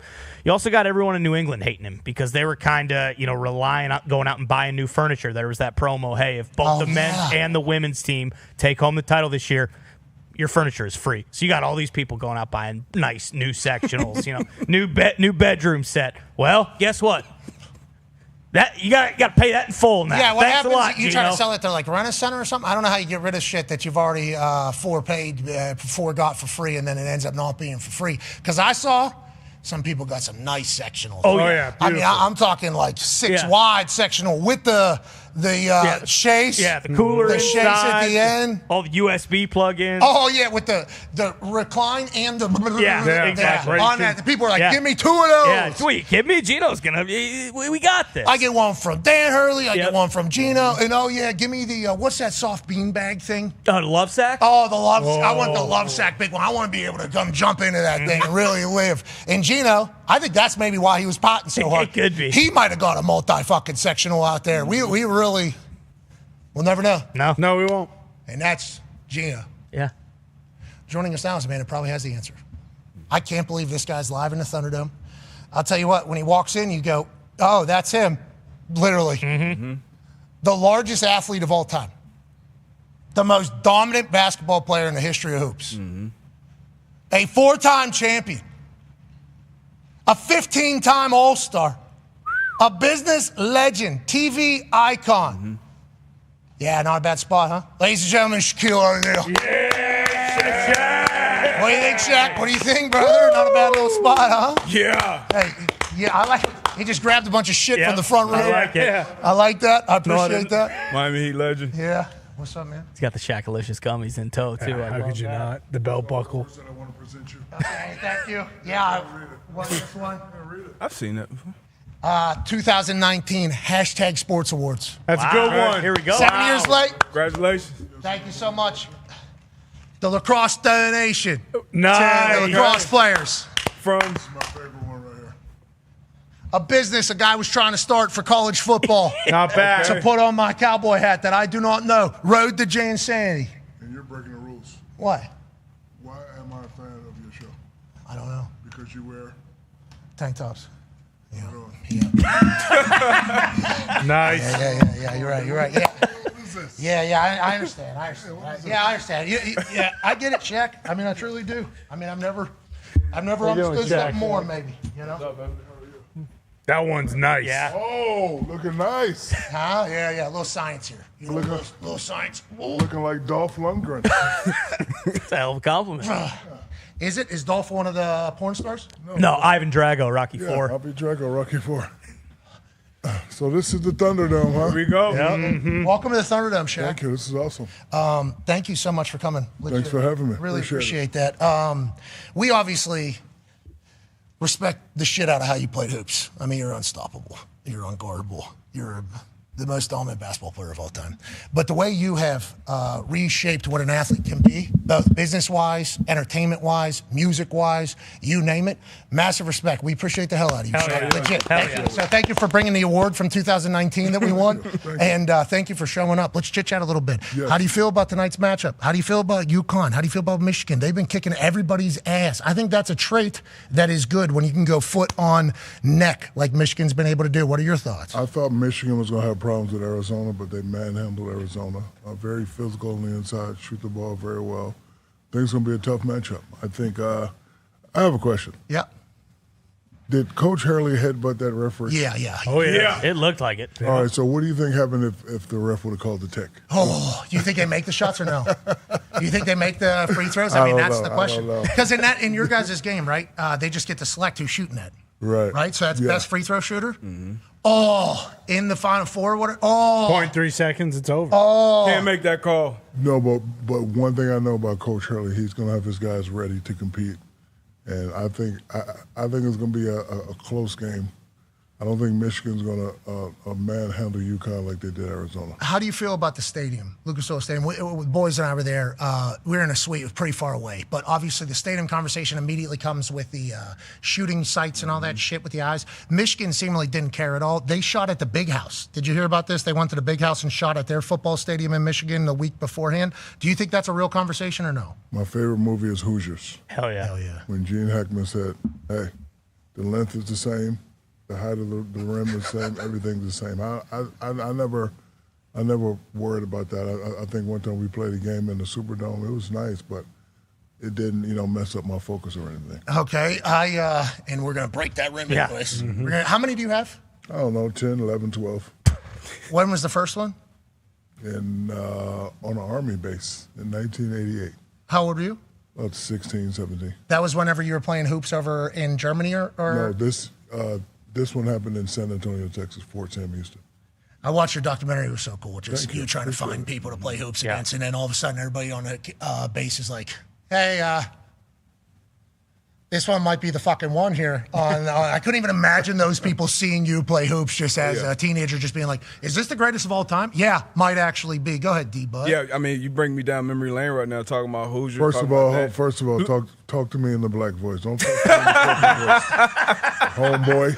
Going back, Blue Chips. Yeah, Good. Blue Chips. There I you got go. an older brother, 6 years older than me. He had me watching Blue Chips, man. My favorite basketball movie of all time. What's some of the things, I guess, behind the scenes that we didn't see? Some great stories from that movie. So my favorite story about Blue Chip, because I'm a guy, I don't pay attention to competition. I had no idea who Penny Hardaway was. Never heard of him. Seriously, true story. So it was in my contract that they build us something like this so I could work out. Because, Shaq's doing too much. He's moving and rapping, so we put it in my contract. Before I started shooting, let me work out from 10 to 12, 10 to 1. So they kept putting this guy on my team, 6'9", little lanky kid, and he was a great passer. So finally I go to the guy who's setting up the games. I was like, hey, man, who's this actor? Because I think he's really good enough to be in the NBA. They say, yo, man, you don't know who that is? That's Penny Hardaway. I said, who? Memphis. So then I called my agent. I said, hey, this is Penny Hardaway. They said, yeah, he's good, but he'll probably have the third pick. But I can remember in the back of my head, my good friend Dennis Scott said, you got to go upstairs and you got to take over. You got to tell people what you want or you're going to leave. So I tried it. I said, listen, I've been playing with this kid, Penny Hardaway. You heard of him? He said, yeah, we heard him. We'll never get him. I said, well, you need to get him. When the first pick comes, I know you think about C-Web, and I love C-Web, no disrespect to C-Web, but we don't need two bigs on the team. I need somebody that can get me the ball, and I need somebody that can play. I've been playing with this kid all summer, and I was thinking Magic and Kareem. Mm-hmm. I was thinking the new Magic Kareem because, a lot of these youngsters don't realize that Penny Hardaway was Kobe before Kobe. A lot of kids don't, realize that. So I went upstairs. I told them that. I waited. They drafted C-Webb. So now I'm pissed. I'm breaking windows in my house, breaking trophies. And then I watched, and then they said the Golden State Warriors have traded Penny Hardaway to Orlando. And I knew we had something special. So that was my favorite story from Blue Chip. Hell yes. That is a great story from Blue Chips, it sounds like. Because I had no idea who he was, for real. Okay, so you said it was Kobe before Kobe. Obviously, you played with Kobe, played with LeBron. There's a lot to be made about all of it. You played, obviously, with AI. You and Michael Jordan one-on-one at the All-Star Game is obviously a clip that runs forever. When people are having a conversation about best player of all time, I think I've asked you this before. Is it unfair because of how much the game has changed? Like, if we're playing different sports at this point, is that an accurate thing? Yes, it's unfair because, the eras were different. Try to put me up against a Wilt, his era versus my era. Me personally, I think I would have completely dominated him. So I like to break it down by eras. But, when you're talking about that GOAT conversation, I would like to hear all the names. And I'm about to add one more name, because he's unbelievable. Rather than just going Mike and LeBron, which is fine, it's your choice, got to put Kobe in there. Just put him in the conversation. And now, I'm saying it here on the Pat McAfee Show, got to put Steph Curry in there. Hell yeah. He's back last night. The only thing Steph Curry has not done that those other guys have done is the finishing dunk. Think about what I'm saying. Like all the other guys, they have a finishing dunk play, but Steph Curry behind that line is the impact is similar to a finishing dunk, but you definitely got to put him as one of the greatest players of all time. So that's your Mount Rushmore right there. Yeah. Sounds like. Yeah. Kobe, Mike, LeBron, and Steph. Yep, and you got to add Steph. And how pissed off do you get whenever you're not a part of that conversation? Because can anybody stop you? Yeah. I don't, because, when I was coming in, like, watching all these other players and, like for example, Christian Laettner was a better player than me in college. I didn't want to go for the best player title. I wanted people to fear me, so I wanted to go for the most dominant. Like, my first play, every time I get the ball, elbows up, I'm trying to knock the teeth out. No, seriously. So, that's just how it was. I wanted to be. Who is your biggest problem? Little guys, because they can get under and, the referees let them get away with stuff. But nobody really played me one-on-one. You're the best, Shaq. I'm just trying to be the most dominant. I want these motherfuckers to know when I walk on this floor that it's about to be a long night. It's about to be a long night. You are the most dominant. You got your own fucking Thunderdome. I like that. And we got you in here. And on that note, hey, these are good. Top notch. I mean, I've never really, you can see, I speak like, I guess, a white person, but my skin is more so of like a red. I would never put these colors on my body, ever. No, you look good, dude. Thank you. I appreciate that. But on that note, the brand that I put on here, really good. I'm not a sugar candy guy either. So what you've been able to do here is phenomenal. But it's not just Shaqalicious XL Gummies hosting a big event with Shaq and Lefko and many others, I think in like an hour and a half or something like that downtown. How'd you get into this game? And how is the company doing? I think we talked to you the first day it launched. I assume you're doing very well. We're doing excellent. Shaq Slam is the official gummy of the Final Four. That's a huge check that you had to write. So that means company's doing very good. Yeah, we're doing very well. And listen, my favorite thing that's happening today, Onyx is coming out to perform Slam. Okay, so let's talk about what's going on here. Because tonight the tip-off's like 8:50 or something like that. 8:50? It's late. It's 9. Yeah, exactly. That's what we said, too. So it has to be a bunch of shit all day, I guess, going on? Well, I'm doing your show. I'm doing the podcast, and I'm going to go eat at the soul food spot, and I'm going to go get ready for the game. Country Kitchen? I bet you I can hit a three-pointer before you. Whoa. Well, you're doing that right now? No fucking chance. Stop it. I can beat you in golf. Him? I don't know. In putting? I don't know. Okay. Yeah. Okay, and then what about him? What do you got around here? Football? We can throw a football into that net over there. All right, deal. Okay, you can do that. Okay, so are we doing the Shaq Olympics right now? All right. Are we doing the Shaq Olympics right now? Which one would you like to start with? Would you like to start with golf? Whatever you want to do. Yeah, let's start with golf. Okay, Ty, let's get a Go on, Ty. Come on, Ty. Come on now. Because I'm tired of you looking at me. The Shaq Thunderdome Olympics here is about to take place. Got the left-handed blade up there. Oh. Okay. Do we have a left-handed? Ladies and gentlemen, welcome to the Thunderdome Shaq Olympics. Now, Shaq is the founder of the Shaqalicious Gummies. I have a confession. We both have the same Sasquatch statue. Out front, yeah. As soon as I saw it was available, I had to get it. I like it. Is it bigger than you or smaller than you? Same size. What is your exact dims at this exact moment? Probably. Demographics? Yeah, okay, your demographic and your DIMS dimensions. Demos as well. Who do you hit the biggest home run with on a regular basis, and what are your DIMS? 7'1", 371. Jesus. Yeah. Oh, squeeze it. Get the pitch. You doing science?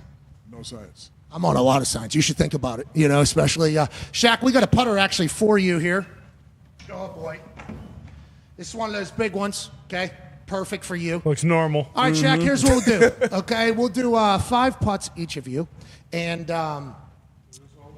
we'll go from here down to that one. Actually, we'll go down here and we'll go this way so we can see you from the front. Actually, which one is better, Foxy? This works right here. Okay, this works right here. You'll be putting this way from this area over here. You'll take 5 putts on. You can do them back to back to back so you can get a groove. You play golf much, Shaq? Yeah, not a single second of golf for Shaq. I don't think they make clubs for a man who's 7'1". A little soft there. I feel like you have good touch though, Shaq. Okay, Shaq, here's the deal. You have 3 putts left. That one's definitely not going in. Aim a little left. If you make more putts than Ty Schmidt, we will double your putts, first of all. We'll donate. Might it bounce in? Oh. Okay, you got 2 more putts here, Shaq. If you beat Ty, we'll double the amount of makes that you have versus Ty. Everyone's going right, Shaq. Fix the putt. Aim left. Aim left, Shaq. Jeez. Ladies and gentlemen, Shaquille O'Neal, if he makes this, we will count it as 2. Same miss every time. I'll tell you, I did not expect that from a professional athlete. Tried to help And him. you picked up a ball in the putter. Okay, Ty, all you got to do is make 1 putt here, and you beat Shaquille O'Neal in golf. The Shaq Olympics going not great here. You're trying to block him a little bit. Shaq, what size shoe again do you have here? 22. Okay, you're back with Reebok, right? Hey, back up. Yes, I am back with Reebok. So if he makes 1 putt, you will be completely defeated in the Thunderdome Shaq Olympics. You're right. I don't like that. I want you to come here and win, Shaq. I want you to feel comfortable here. I'm going to beat him, though. I'm not even worried about it. D-Butt, did he use proper, never mind. Oh, no touch, Shaq. Hit a Early house. thoughts on Ty Schmidt's golfing ability? He hits it. He hits the balls a little hard. A little stiff on the balls. Yes, a little very stiff on the balls. Favorite movie you've ever been in? Any Adam Sandler movie. He's the greatest, isn't he? Sandman's the GOAT. Yeah, Shout out we all understand that. Okay, we're 0 for 2 here, maybe 0 for 3, not 100% sure. Maybe no made putts, then everybody's a big-time loser. Shaq, favorite NBA team this year? San Antonio Spurs. Is that because Wemby? Do you have respect for him? Ty, 0 for 4. Super respect. He's playing great. Okay, defensive side, he's a weapon. Should he be the MVP? I don't know what the criteria for the MVP is anymore. You hate the MVP? Is this like first ballot Hall of Famer when Bill Belichick doesn't get in? What do you mean for criteria of MVP? The criteria is all over the place. I thought it was the baddest player in the league. Now it's stats and team stats and this and that. This is last putt. Oh, So you? that's 5. No, I think it was 4. If he makes this putt, we're going to donate money. There's a guy in the back, the country guy. Oh, that's Tone Diggs. He's from Pittsburgh, actually. He watched Kevin Costner as a cowboy and turned into one. Okay, got it. Yeah, mad respect. I'm probably going to turn into Shaq after today. Shaq, a lot of movie appearances, a lot of businesses. 390-some businesses you're involved with. Is that an accurate number? You guys suck at golf. This is disgusting. Okay, 0-0-1. So 0-0. You were still undefeated. Shaquille O'Neal, this is an NBA 3 here now as I disappear behind you as if it is a solar eclipse. How many would you like to shoot? Just the first one to make a 3, 5 attempts. Well, that doesn't count. That's 2 different sets of rules. If it's going to be the first one to make a 3, 5 attempts, max. The first one to make a 3, but we get 5 total attempts. So if we don't do it in 5, then it's a tie.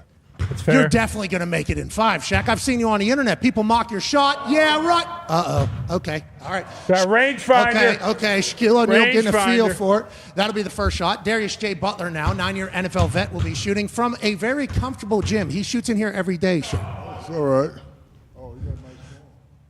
Okay, and it's over. Okay, now Darius J. I don't like it. I don't like that it happened, but I do appreciate how it went. He shouldn't have called the black guy out for a 3 That was very interesting. Yeah, I thought that was very interesting. I for sure thought you were going to call it the long hair guy. Okay, now we're doing football throw into the net over here above the trash can. You could hit top left or top right. For glory. This is Connor. Here, from over here. I think you got to throw it here more straight on, Shaq. Okay, so Darius J. Butler on this national championship Monday knocks down the first NBA three. Shaq, have you thrown a football before? All State. Okay, con man. Now, can we get those balls? What's that? No, it did not go. It went under the net, Shaq. We're not going to be changing the rules. San Antonio Spurs. How about in the East? Boston Celtics? I'm going to go with the New York Knicks. Oh. Really? Hey, Bruce? How come? Because I'm about to get on Cat's ass and he's about to start playing at another level. Really? I watched Cat here in Indiana whenever we had a series with them last year. Him running back and forth. I don't know how you big guys do it. Lumbering. How do you feel about the amount of games and all that shit? It feels like there's real conversations about it, especially with the 65 thing with the awards. How do you feel about the state of NBA when it comes to that? Don't change it. If we did it, you can do it. You're making way more money, so you need to be doing more. I love how OG old head you are. Mm-hmm. Okay, Con, man, you got two balls here. Connor, he just lost a D button here. Oh, no. Okay, a little high, a little outside. Could be a tie, and you lose again, Shaq. Boom. Yeah. Damn. That's right. On your head. Yeah. Yeah. Con, how's that feel? Oh, it feels so good, Shaquille O'Neal, suck it. No, that's not right. That's not right. That is not how that should have went. Now, Shaq, the boys are in here every day. You know, we kind of know the altitude around here. We know the games. We know the holes. We know the hoop. We know everything. Can I tell them the secret? Yeah. Pat told me to let you guys win. That would never happen. This is a meritocracy, so we know that's a lie. Yeah, Shaq, thank you for being such a hero there for the boys. Oh, always, always. Shaq, we have this graphic we made, mostly because we just want to kind of put you over a bit for what you've done. The Big Empire. You've called yourself that before, I assume? Yes, I have. Okay, as you should. Are you currently the president of Reebok Basketball again? Yes, I am. Okay, are we getting back in a big way? When do we get shoe deals? Whenever you want. Okay, we would love to negotiate a nice Reebok design. Reebok back in a huge way. Congrats. I'll tell you what, I can make it happen right now. I got my girl Amanda. She can come in here and get it done. Yeah. Darius Haycuff Jr. They just signed in from Arkansas. He's a weapon. You brought AI back too, I saw in the photo. I like what you're doing there. Those new Angel Reese shoes, no bullshit, clean. And also now she's a member of Atlanta. Probably going to do a little bit more numbers because they're a better team. Okay, so we're getting a Reebok deal today. That is so cool. And look at us. Congratulations. Hey, thank you. DeChambeau. Amanda, come on out here. No, not right now. There's going to be some stuff to figure out. You know, there's some comps out there. But 370 businesses. You're in, founded Shaquille O'Neal, XLG. Obviously, we see that in JCPenney. I wore some of your clothes on TV this year. I appreciate you. I appreciate you doing that because I can look thinner. Platinum hip hop album. People forget. Mm-hmm. People forget. You're getting back into music as a DJ, but I also saw you spitting like 2 weeks ago. What is it? You just always around music? I mean, you know, I just like having fun. You know, as a kid, certain days I wanted to be LL Cool J, other days I wanted to be Dr. J. So it's not about, you know, doing certain things, just about, you know, fulfilling my, like if I can just get out there with like my favorite artists and you know, just spend time with them in the studio, that's actually more important than, you know, selling albums to me. How about whenever you're DJing and the entire place is going, you look like you're having the time of your life. You're wearing some pajama pants, ass shit, and then you got hilarious shoes on, and then there's thousands of people in front of you, and your big ass is the largest DJ of all time. But it feels like you're very invested in that. I remember a time on social, it was like you practicing at your house, like really trying to buy into it. Still doing DJ Diesel? Yeah, I just had a show at the Sphere, but, you know. Sphere? Sphere in Vegas. Are you guys athletes? Because I don't want to disrespect you. No. At a time. No. Yeah, so, JV, 3 years. So us three know how it feels to come in an arena and that 16, 17,000, it gives you a certain adrenaline rush that you don't get in real life. So when I stopped playing, I didn't have that. So when I went to a DJ event one time, I think Tiesto was DJ. It was like 500,000 people out there when I was on stage with him. And I just felt that, you know, finals, Game 7 rush that I didn't have. And then you get your Jabberwocky shit out going, you're way too big for doing that. There's no reason that a human body can do all that shit. And then as we wrap up the Big Empire, the Shaq-alicious slams and the Shaq-alicious XL official gummy of the NCAA Final Four. Congrats, man. Bang. It's good, too. As somebody that doesn't eat, I'm a chocolate guy. I eat chocolate, okay? I like chocolate. The sugar candy's not really my thing. Nerds had a run with me. Sure. Nerds had a run with me. You got a Nerds thing that's unbelievable. Maybe the Twizzler rope thing. The pulling peels. Yeah, the fruit by the foot. Yep. Maybe had a run in my life. I'm 38 years old, though. These are all like 2-month runs, always back to chocolate. These are really good, man. I don't know how you cracked the code, but congratulations. Thank you. Appreciate you. Thanks for having me. Yeah. And you too, I'll let you win. No, That's not true. All right, well, you want to go back? You wouldn't do that. Absolutely. I beat your ass once. I can do it again. How about you do a 3-point shooting contest with him, one shot each? All right, deal. $100,000 donation. $100,000 donation. 50. All right, deal. That's a good deal. Fine. Okay. That's a good idea. We'll match. I'm matching you, though, right? We're doing 100? Let's do it. Okay, so 50 each. Shaq, you're the Go man. Con, man. Shaq, we're happy you're on ESPN television, by the way. All state. Yeah, I got. We got TV over there. Careful. I'm just showing you. I'm just messing around. All right, 1-3 for each of you. Shaq, after this, you got to go rock a crowd like you normally do. We appreciate you. Oh, no. Oh, no. He threw that away from you on purpose. That was gamesmanship, Shaq. Shaquille O'Neal. Oh, no. Con man. Oh, no. First to make 5 shots, $50,000 donation. Oh, no. Oh, no. Come on, Connor. What if neither of them make it? Hey, Shaq can end this day just telling you to. Oh, so close. That's 0 for 3. He's warming for Shaq. up, 0 Connor. for 2 for Connor. Oh! That's a $50,000 donation from Shaquille O'Neal. Potentially, he's wearing the Tyrese Halliburton shoes. Oh, no, Shaq. No. Oh, no, Shaq. Shaq's got Toms on. You got the Hallies on. Obviously, that's the difference. Shaq, we appreciate you, man. Hell yeah. Hell yeah. We'll see you tonight, dude. Thank you, Shaq. Maybe next year, Shaq. Thanks, man. Appreciate you, Shaq. Appreciate you, Shaq. That's awesome. Shaq.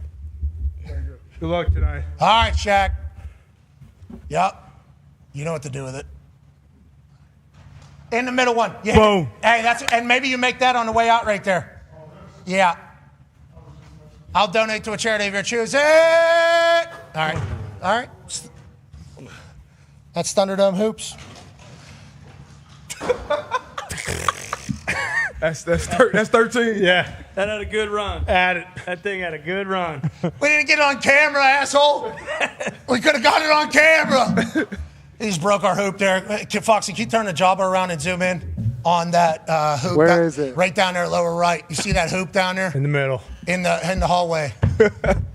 Yeah, just ripped that off. Obviously, right above there. Go ahead and zoom out now, Foxy. You can show where it was. Boom, right on that. He just grabbed it, ripped it, spiked it, kept it moving. He's dominant. You can feel when he shows up there is ever present and omnipresent. And I mean, Congratulations. Yeah. Huge 2019 hashtag award. these are in a front office up there. Just things of the past. I appreciate him just snagging them up, saying, I'm going to take them out there. Yeah, give me that. I'm going to give it that to him. These are really good. I appreciate it. Joining us now, ladies and gentlemen, is another basketball goat, college hoops goat, friend of the program, a man who's obviously won multiple national championships at Lucas Oil Stadium, where they will be deciding who is the next world champion of college hoops tonight. As UConn takes on Michigan, who else would have a better thought on how it should go than Coach K? Yeah, Coach! Don't you see this? Shaq. Boy, you looked so small next to Shaq. What do you mean, Coach K? What do you? I thought you were a bigger guy. Coach K, I'm 6'1.5". Put cowboy boots on 6'3". I love what the Southerns have done with the cowboy boots. It's a good idea. Yeah. You can dress it up, you can dress it down. He's 7'1", Coach. Okay, I'm sure you've been next to Shaq as a gold medal winner alongside of him. Your sport is crazy how tall people can be. That's almost like a decider on whether or not you can make it, right? Isn't that kind of a thing you got to scout whenever you're trying to recruit for Duke?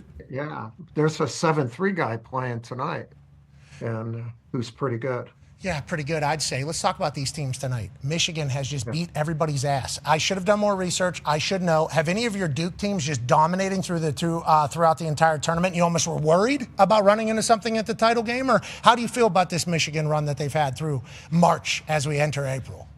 Yeah, I think it's as dominant as anybody's ever had. We've never had where you're winning every game by high double digits. And they looked like a machine on Saturday, how fast they get it down the court. And playing Arizona. Arizona was a team that did everything in the paint, and all of a sudden you have a 7'3" guy there and 2 6'9" guys. For Michigan, they are a big basketball team, and Connecticut, I think is as tough as anybody, and I think if they can control tempo, not let it be an up and down game, because Michigan's bench is a little bit better. And but tempo, I think, is a big factor in this game. Okay, riddle me this, Coach K. Dan Hurley, 18-1 against the spread over his last 19 tournament games. They were underdogs against Illinois. They had beat Illinois by 13 points. The only reason why I know that is because Dan Hurley said that in the post game. Is there just some coaches and some teams that are always going to battle, I guess? And is this UConn team and a Dan Hurley-led team kind of the epitome of what that looks like, basically? Well, there's, the word grit, and you guys say dogs, like they got them, and they're going to fight you for 40 minutes.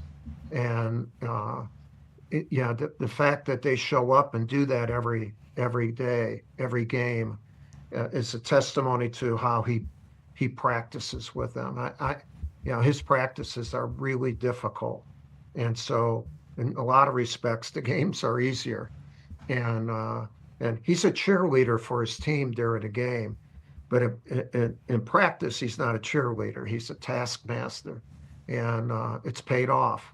He's very much like his father. His father's one of the great coaches at any level, and it's the Hurley mystique, and God bless him. Danny and I are very good friends, and I'm very proud of the guy he's become and the great coach that he's become. Yeah, he is certainly a trigger for headlines, the way he acts, the way he operates on the floor, because of I think he takes on a character. How does he walk? He's not that way all. Yeah, he's got all the what you just did. Yes, exactly. He's the best. No, he does it, and well, that's part of being really good. Being in character, he's there for the entire game. He's never sitting down. He's orchestrating what's going on the court, the emotion of an arena. I mean, he's got his fingers on a whole bunch of things during the game, not just the X's and O's. It's a special show. I'm excited for tonight, especially at Lucas Oil Stadium. A lot of people, 50,000 plus, I guess, watching the Final Four. Who knows what tonight looks like? I was looking for some, closer tickets. Those are all very expensive. Yeah, very. Now, SeatGeek can give you $30 off. You're not going to realize it. No. I don't think with where the tickets are, but that's how special it is. Speaking of being special, ladies and gentlemen, welcome back live from Manhattan, Ohio. College football national champion, Super Bowl champion, Ryder Cup winner, AJ Hawk. Yeah, Hawko has a question. It's about time you showed up. Yeah. I appreciate it. I was enjoying Shaq actually letting all the boys win in all the Shaq Olympics that they had going on, so that was fun. But Coach, as far as tonight, I guess, what do you say to a team? I know we've talked about it before. Like, there's no big rah-rah speeches. You don't have to motivate guys when you're on the biggest stage. But what do you say to them pregame, and what are you looking for early from both teams? Well, it's one of those sets of 3 words that we talked about a couple of weeks ago. First of all, I think, have fun. Don't be tight. Fun is a big thing. Fight is another. And then forever. So there are 3 F's. And forever, if you do those first 2 things, you're going to be remembered forever. You're going to be a national champion. Let's go and kick ass. And, something like that, something short and sweet. And but also to sense the mood of the team. If they're ready, something like that is good, is really good. It's short and sweet, and then get them all together and let's go. Did you guys back in the day used to smack guys in the face? Way back in the day. They talk about nuns with rulers, right? Back in the day in school. Did you guys we have go ahead. I hugged them a little bit, or hugged them, shake them, but shake never a slap. By the way, okay, Shaq gave you all that stuff. Mm-hmm. I don't have that many gifts. I know. I feel that I'm gonna send you. Oh, yeah. I love what this clean. relationship has become. I don't know if you saw, AJ. I'm getting wood. Okay? I'm getting wood from You're Coach. getting what? Hey, are you an extra or double X? I'm a large. Thanks, Coach. Did you not see? Oh, are you? Okay, this is you haven't seen it. You haven't seen the science transition. You got the science for the hair. I'm taking the science to get rid of the gut. But on that note, These things shrink a little bit, so I'm gonna. I got to send you at least an Maybe some of those USA basketball jackets, too. I'll send you the double X for AJ. Okay, that's smart. That's where AJ's at, fresh off a vacation of eating and working out. That's all he's been doing for the last week. USA basketball shirts would Yeah, I'd love a couple of those. So cool. I'm repping US today. Yeah, smart. I don't have those. You have to, Make a call. Yeah. I'm a retired U.S. basketball coach. You did a lot of great things for Team USA, and we're certainly thankful for that. But USA does win today because we have the national championship tonight. Go ahead, D-Bud. Yeah, been some big-time players dealing with some injuries coming into this game. As a coach, do you have kind of like, I guess, an initial game plan and then a backup game plan if one of the big-time players for either side goes down? Yeah, well, Michigan has shown that without their big guy, he only played 14 minutes, Lindenborg, and they didn't miss a beat.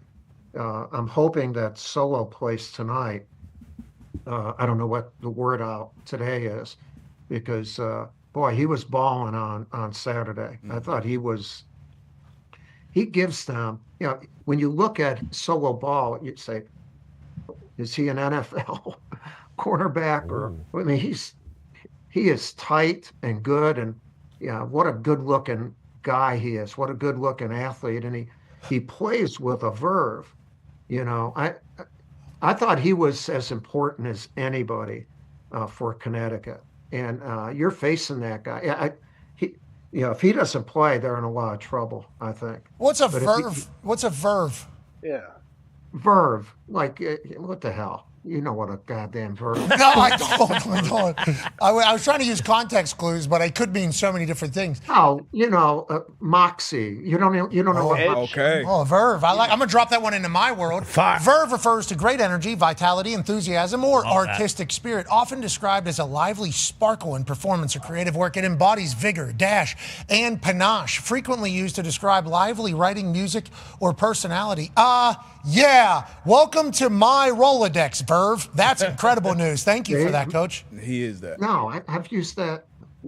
That doesn't make me old school, does it? No, it makes you innovative because I didn't know that word existed. Thank you. Yeah, you olders. I wasn't going to say olds. That would have been very rude of me. You olders have been around a lot longer. You've seen generations of words come and go. So any of these ones that you have some of them probably not. Not that you would say ever, but ones like that. That verve though is a good one. Let's go ahead and bring those. Let's bring those all the way back. So I'm very grateful for that, and I did not know what verve means, but that is a good way to describe old buddy. He is an absolute sensation. Now let's talk about this Michigan team and how great they were in the Final Four shooting. Go ahead, Tone. Yeah, Coach. Last time you were on, we kind of talked about the shooting sites, the sight lines in these big stadiums, and you said it's not too bad in Lucas Oil. Dusty May decided to have his team go out onto the field of the Big House and shoot on a portable hoop there. Have you ever done anything like this? Do you think that's a good idea? And now that all the teams have played, or both teams have played a game in Lucas Oil, do you think that's less of a factor? Yeah, it is less of a factor. No, I never did anything. When I grew up in the city of Chicago, you played outside. Mm-hmm. So, it's a windy city. You have to adjust for that. I don't know how Dusty did that. I don't know if he expects some, wind currents in Lucas Oil. But, I think more than practice, it was like to loosen his team up. That's got to be a lot of fun. So, again, making sure you're loose. I don't think that did much for their shooting percentages. Oh my God, I love that you heard this and you're like, that's cute. Is there wind out there, or is this like a stadium? Do they have a dome on that place? I appreciate you saying, good idea, Dusty. I like what we're doing for the boys. But it was being reported as if it fixed their sight lines. Like they were actually shooting that way, and you read that and you puked. It sounds like you said, yeah, right. This is nowhere near the same. I don't know. We can be too I don't know about fixing sight lines. Go ahead, AJ. Go ahead, AJ. We're going too far here. Trying to get to be the best. Let's get back to the basketball. You got it. Go ahead, AJ. With that being said, Coach, we saw Coach Hurley with the infamous kind of, I don't know if you call it a headbutt. They're just kind of putting his head together with the referee. What's your thoughts on that? Have you ever become physical with the referee in your long time as a coach? AJ, welcome back. AJ. No, I wanted to. Oh. Never did. You actually you want to give. Yeah, you get angry with them. He wasn't angry there, and I'm not sure he actually headbutted him. I think from that point of view it looks that way, but if it's a side, I'm not sure that he actually did that. I thought Roger Ayers, was really good about that. It's a moment. The game is over. They just have a fraction of a second. Actually, it's pretty funny. Danny looked like he was coming from a bachelor party. Yeah, he certainly had jackets halfway off. Obviously, just had the time of his life. What a shot. A moment that'll live on forever for March Madness from the freshman from Indiana. Allegedly, reports were they couldn't hear the ref. Mm-hmm. So he was trying to go in. He was in his zone of we just won. Couldn't hear the ref, so he's just trying to get down in there. And then ref. He was euphoric, man. He was. Yeah. That's another word for you. Believe me, I know true euphoria. That one we know. I felt that. AJ, you've seen it. You've seen it happen a couple of times. We've witnessed that a few times. Yes, we have, and people have told us that this is what true euphoria feels like, and we weren't feeling it with them, but it was certainly mentally we could. He was given. It was a gift. Like there's no way at that point that you expect that you're going to win. With us having the ball and inbounding, you hope. And so when that happens, you're going to go crazy on that, like boom.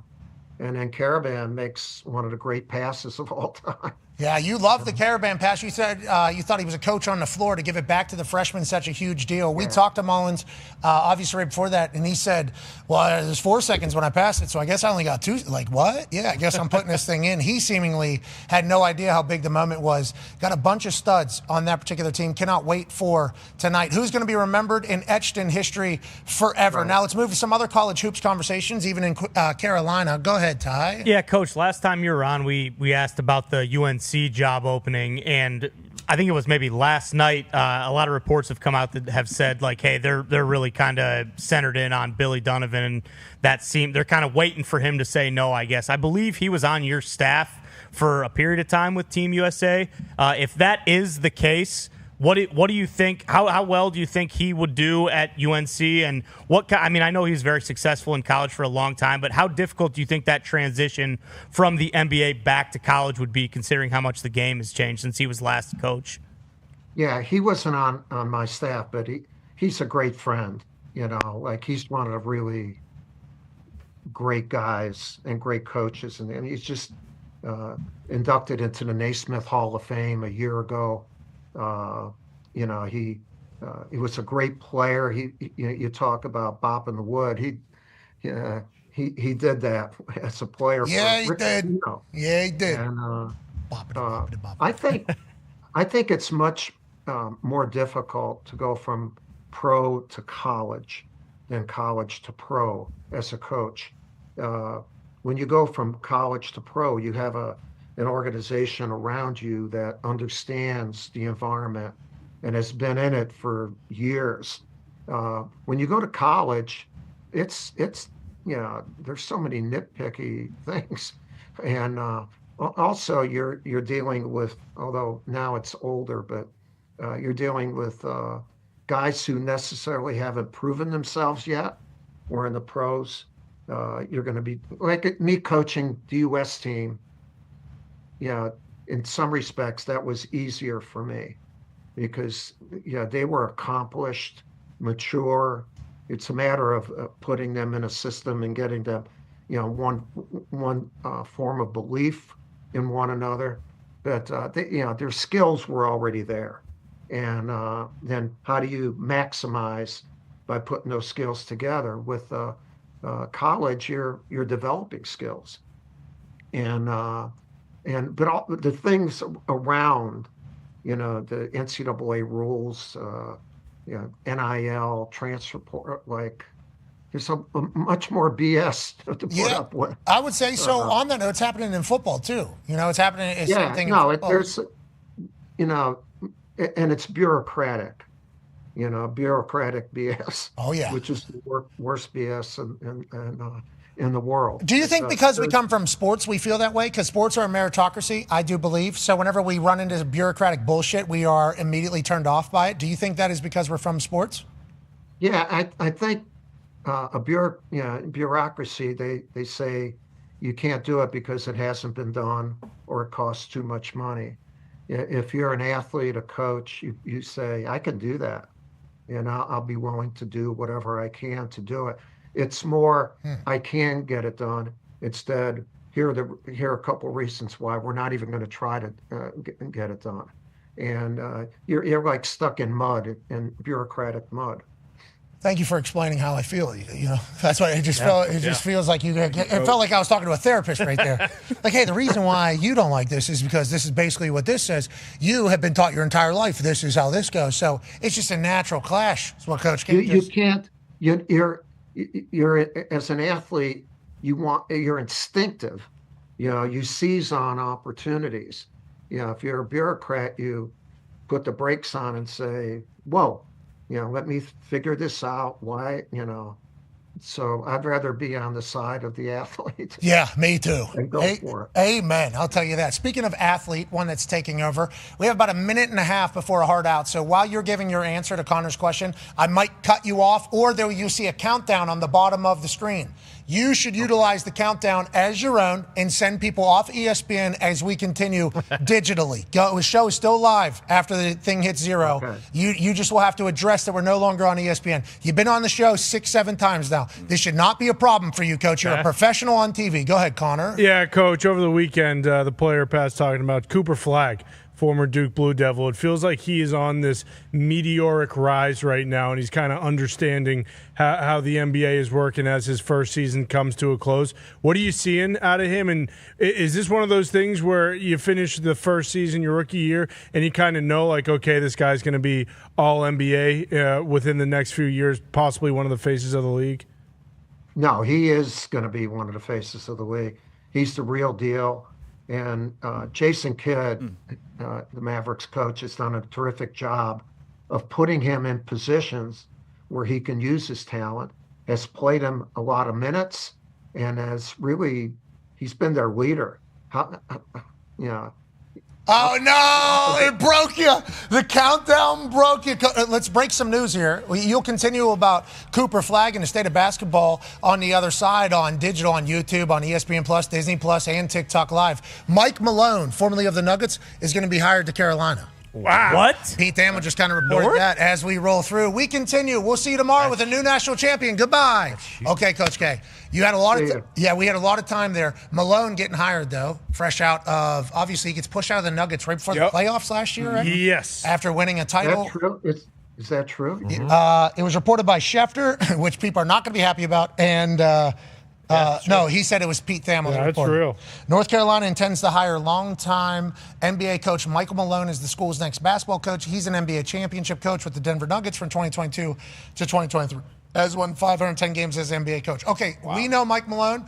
We assume you do as well. Has great moxie and character and verve. I think that could be good for college hoops. Do you agree with that? And how do you feel about the sign? Is North Carolina? Why? Is North Carolina about to come back and start smacking Duke around? Uh-oh, Coach K. NBA champions coming to town. UNC loves hiring.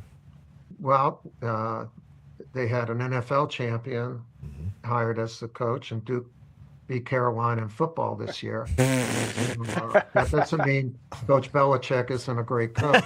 But, there is time for adjustment. That's why I said it takes longer if you ever get adjusted coming from the pros to college.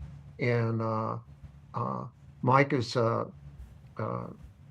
terrific coach and a terrific guy. There's a learning curve, and it's if that is true, whatever the reasoning is, they're changing. They have now 2 pro coaches coaching in college. The infrastructure of their athletic department is it now going to become more of a pro organization, which I think, if that's true, I think everybody should be doing that. And the fact that he knows how to do that, and so does Coach Belichick. Maybe that's a sign that they're moving in that direction organizationally. We shall see what the right move is for everybody in the future. We're obviously in an ever-changing time of college sports. There was an executive order signed this weekend for the SCORE Act, basically, which I think is what has been worked on. Is that accurate? Yeah, I don't know if it's exactly that, but the thing about the executive order, it says that a kid can only transfer once, and if he transfers a second time, you'd have to sit out a year. The thing about that executive order, it hasn't gone to court.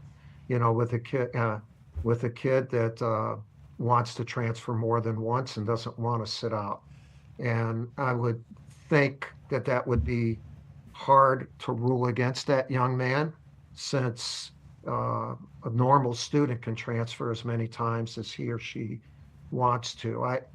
I was a little bit surprised about that aspect of it, because it will be challenged. Labor laws too, right? Won't labor laws come into play because you're taking away potential money? There's no way. Also, you're hurting right now. A college athlete is showing the ability to make money and make a living during his or her 4 years in college, and to go to the best place for it. You'll be taking away that right for them to look for their best. I just think legally that's going to be a tough thing to hold up to. Good luck out there. Mm-hmm. Good luck.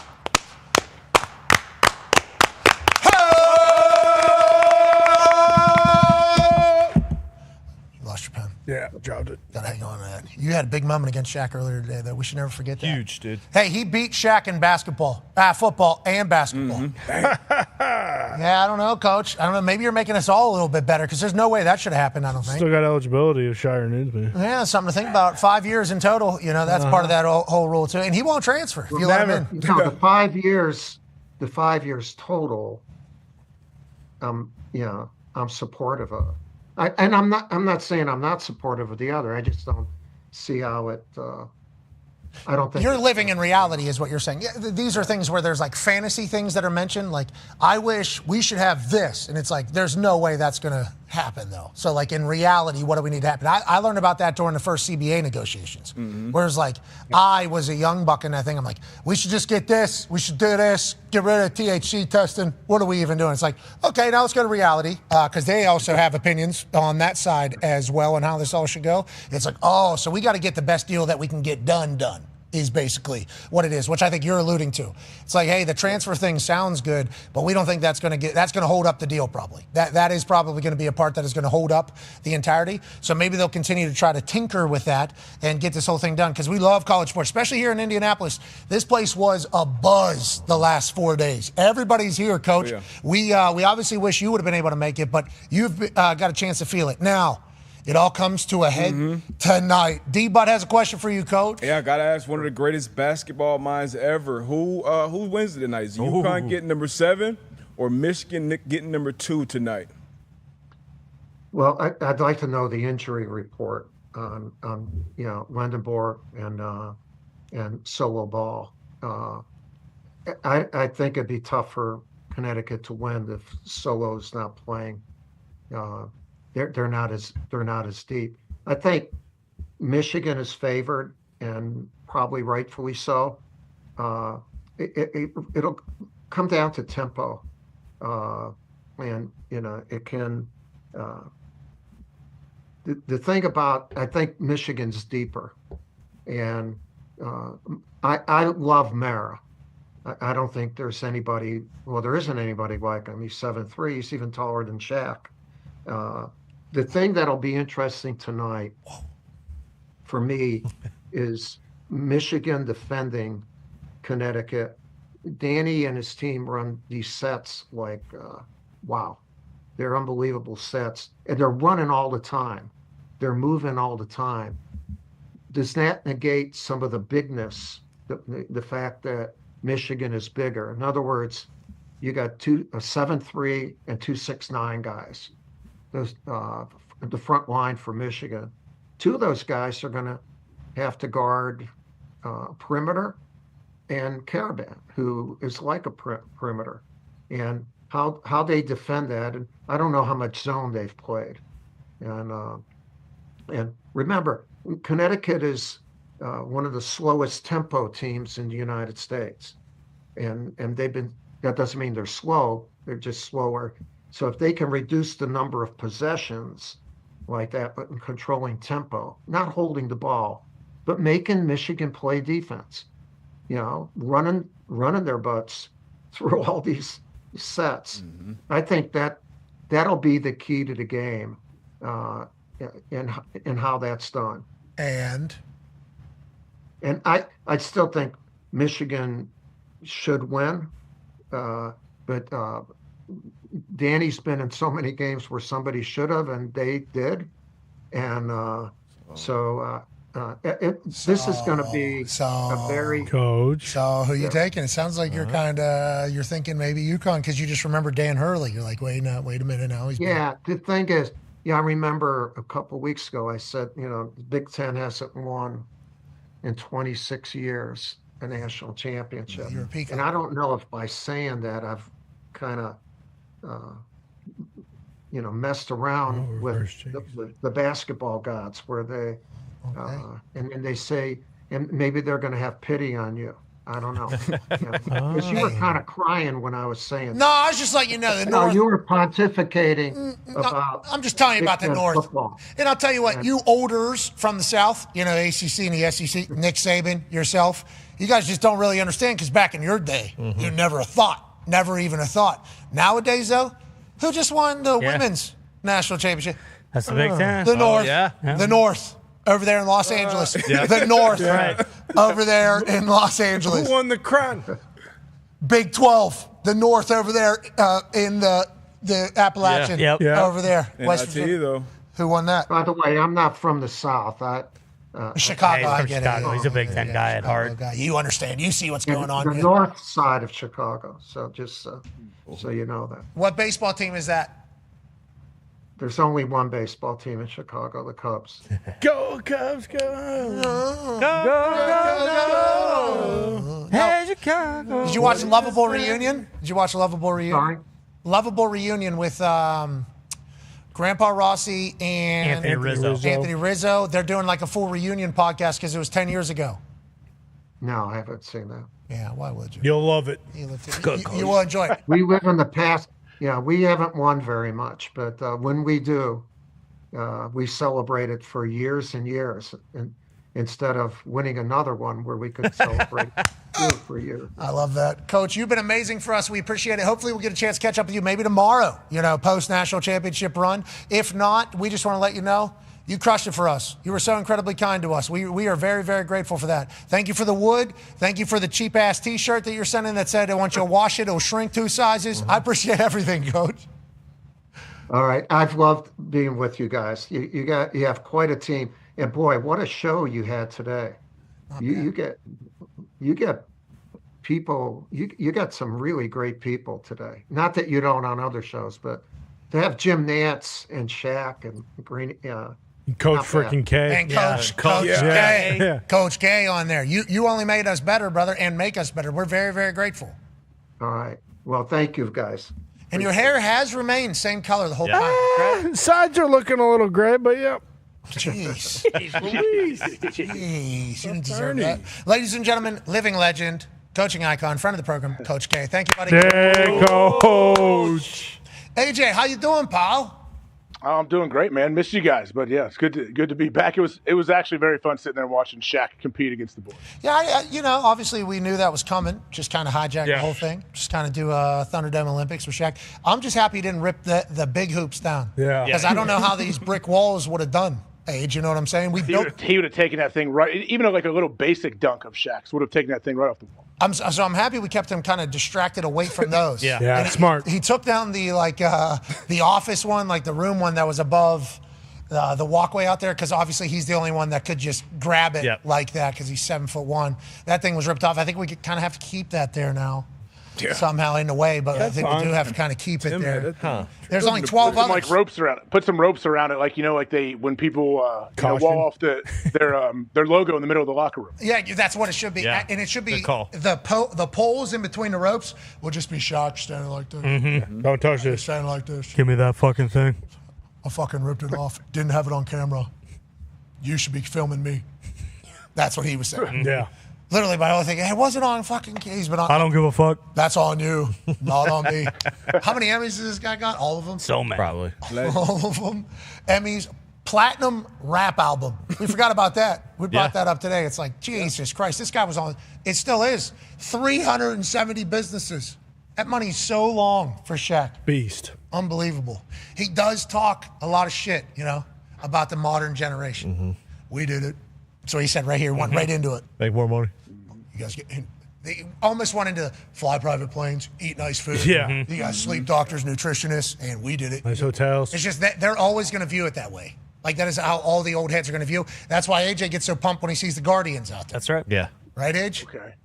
No, I wouldn't say that's the case, but this is something that's been going on forever. Don't you think the previous generations always, since sports have been a thing, I would imagine this has been going on. I mean, Jackie Moon in the tropics were on that bus. Yeah. Oh, yeah. And now, that's the way it goes. That's why the minor leaguers have been talking shit about the major leaguers who didn't do the bus trips and shit in the minor. Paul Skeens said, just do better there. Mm-hmm. That's what Paul said. You do better. You don't have to do that. It's kind of the thing. He did it for like a month. Speaking of doing better, how about the best of all time? You got some good heat. There's some good heat there. It's good healing. I tell you what. Just the truth. Somebody told me they're going to kill my kid. Sweet. Very nice of them this weekend. It's like, okay, that even more so makes me believe. Mm-hmm. Got to do this for the future of the business. You know what I mean? For the future of the business. Cody could kind of hear something. I think there was some rumbling. Shout out to St. Louis, by the way. I know it's a tough time right now with your sports and everything like that. And I said some things that you might not like, but these are all just facts. But, yeah, I mean, Randy and I obviously got a chance to chat at the Combine. Some other things started taking place, and I'm motivating, And let's see where this all goes, huh? Let's see what happens, huh? Let's see how this rolls out here. Who knows? You think we're just... Oh, you think we just... You don't think there's multiple layers to this shit? Like an onion, brother. Okay. Exactly. We don't have a lot of time, obviously, until Mania. Just a few weeks away from 15 world titles being secured by Randy Orton and the business being saved. Saturday night WrestleMania.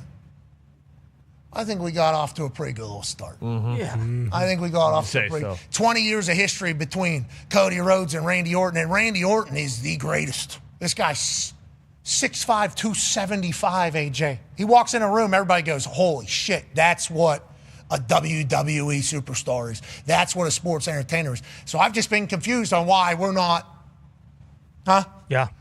There's tickets still available. Why aren't we fucking, this is the one. Yeah. This is the, what are we doing here? So I'm happy that I got a chance to be, in the ear a couple of times saying, hey, now's the time, killer. Now we go save the business. Mm-hmm. Was that the only one? Jeez. Was that the only one? That was thinking about this? I don't know. We'll see. Mm. Was there ever a script, I wonder? No. This is real, cuz. Bang, bang. Fun times. Randy Orton's about to win 15, and what we're going to do is make sure my daughter, who's about to turn 3, is going to have a WWE to be a fan of. Yeah, a respectful one. Thank God. Respectable one. A good one. Yeah. Now, the 5'5" guys I've heard aren't necessarily thrilled, and I appreciate their services. Oh, that scumbag Adam Cole said something? No, he's not in WWE. Come on, Tony. He's not. He was at one point. He was NXT. And he's not tall. And I like to say to Adam Cole is a guy that I would watch. Yeah. I would. Now, I'm just saying now, anything that isn't Randy Orton. Ciampa was pissed? He's not in the WWE anymore. Come on, I don't Tony. know. Let's I don't catch know. up on the roster here, Tony. What I'm saying is, Tony, catch up. Okay, please. Jeez. Sorry. This guy hasn't been watching because this guy used to be a fan. Perfect example. There's so many people that used to be a fan. He stopped watching. It's like this. Friday was first We time love I watched these a guys. long time. What I'm saying though is anything that isn't Randy Orton right now. Why are we doing it? Yeah. Like, what are we even? I said at the combine, I said, you look like a WWE superstar. A lot of these guys don't. This is, we Looking got at you, it. Looking at you, Sami Zayn. Okay, see, there's no reason for that either, Sammy Well obviously said, Tony. does a lot for the business. We appreciate that, but we all understand the top of the card needs to look like the WWE. Exactly. Yeah. Bang. And then all of a sudden, whenever this specimen directly from the wrestling gods is on the top of the marquee, everything else starts changing a little bit. Mm-hmm. Everything else starts moving a little different. So that's why I'm lucky enough to be in the ear of Randy Orton. Am I the only one? Yeah, we'll find out. I'll tell you what, that's a tough ball shot there, Cody. Leg still got it. I'm in pretty good shape right now. And I appreciate Cody and what he said and responded back to. He knows it. He knows long term this is what is good. Deep down, he knows. Yeah. He knows everything we said. Real. Let's save this thing. You're welcome. And a lot of people said, why Randy Orton say there's more than one royal family in wrestling? It's like, do you think somebody maybe reminded him of that? You think somebody said, why do we always care about somebody else's family? Yeah, exactly. Why is this one always, why, how come not the man who's about to be 15-time world champions family, whose fodder and fodder's fodder bled blood around this world for the business, and they created the greatest of all time, Randy Orton. So, there's a lot of different things, but I'm not the only one that feels this way. I'm going to let people know on the internet. right. I'm not the only one that feels this way. We'll see how it all goes, Edge. We'll see how it all goes. But we're certainly on the road to WrestleMania, and it is fantastic. You should come watch, AJ. Tickets still available. You can certainly get a deal with our friends at SeatGeek, I would assume, $30 off. But this is going to be a night that you're going to want to be at. Yeah. This is going to be a night that is talked about 20, 30 years from now. So I'm excited to be there, pumped to be a part of it. And Randy Orton is a very easy sell for me and any human with a brain. Yeah. AJ. Mm-hmm. Oh yeah, how'd it feel to be back in there? It's been a little bit. It was good to be back, It was just good to be back and alive. But honestly, I feel like we're really doing a mission here.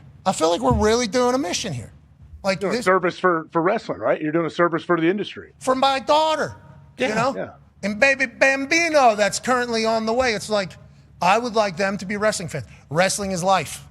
Okay, wrestling is actually life.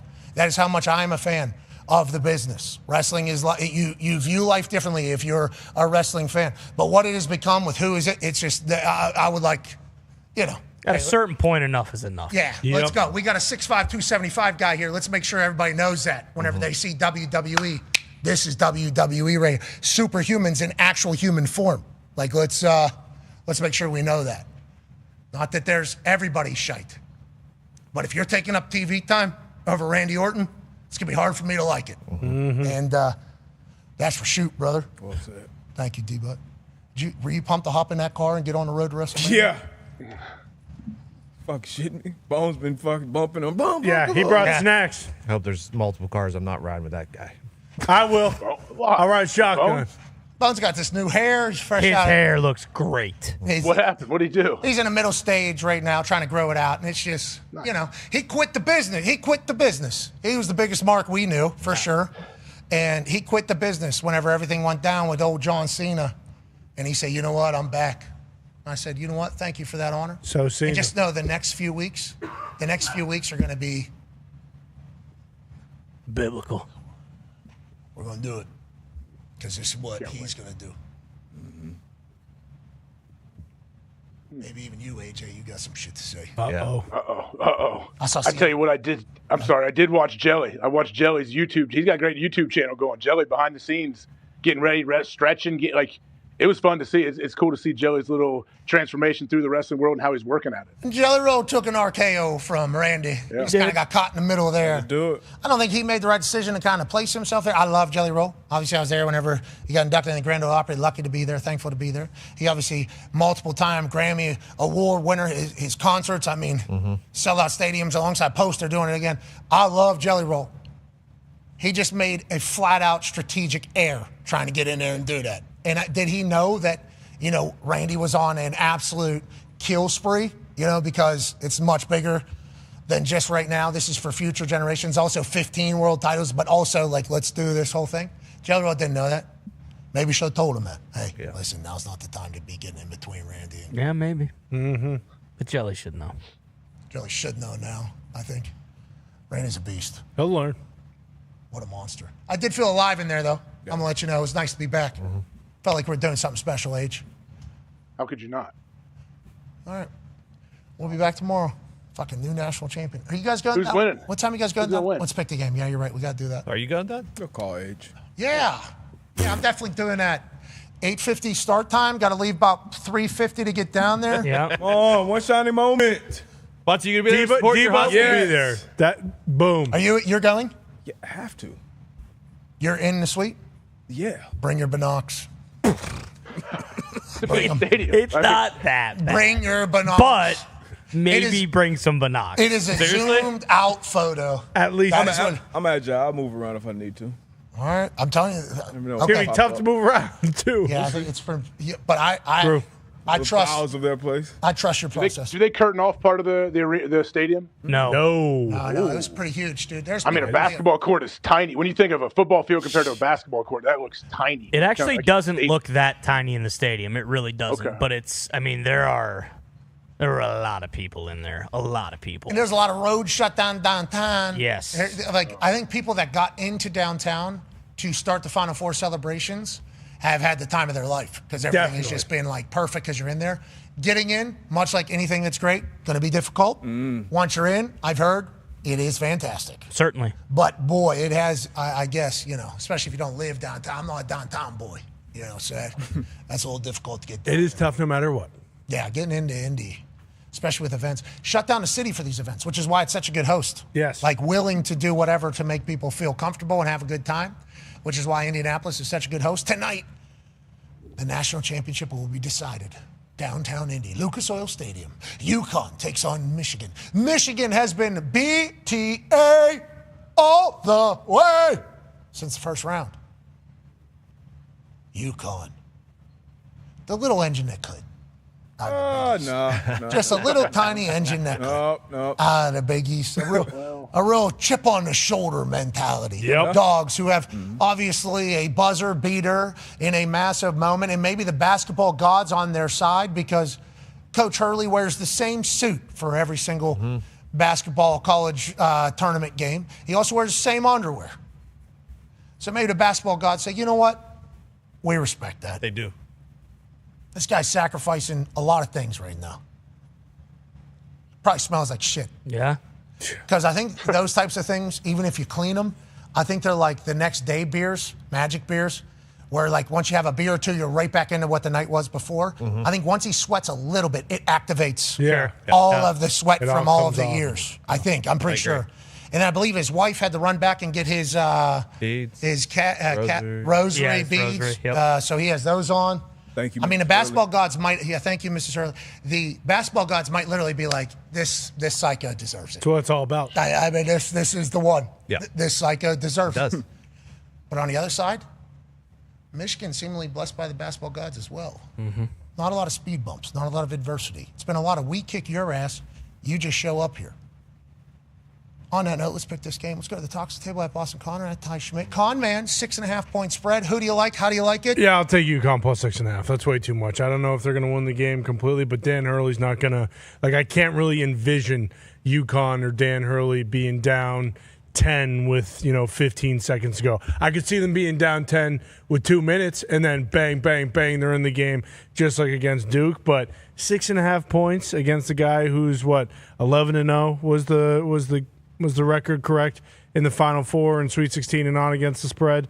I don't know. I know it was 18-1 overall completely, but at the most important times, he's covering spreads. 6.5, I mean, that is ridiculous. They're 1.5 point dogs, and they won by 11. So I feel pretty good about UConn plus 6.5. Okay, and records say you should feel good about Dan Hurley if you're putting money on a game, especially with our friends at DraftKings. We're trying to get the crown. Yep. Yeah, He has got a lot of crowns for a lot of people. Ty, who are you taking a crown with? Yeah, I mean, it's the Big Ten through and through. We kind of said that it was the Big Ten's title to lose this year.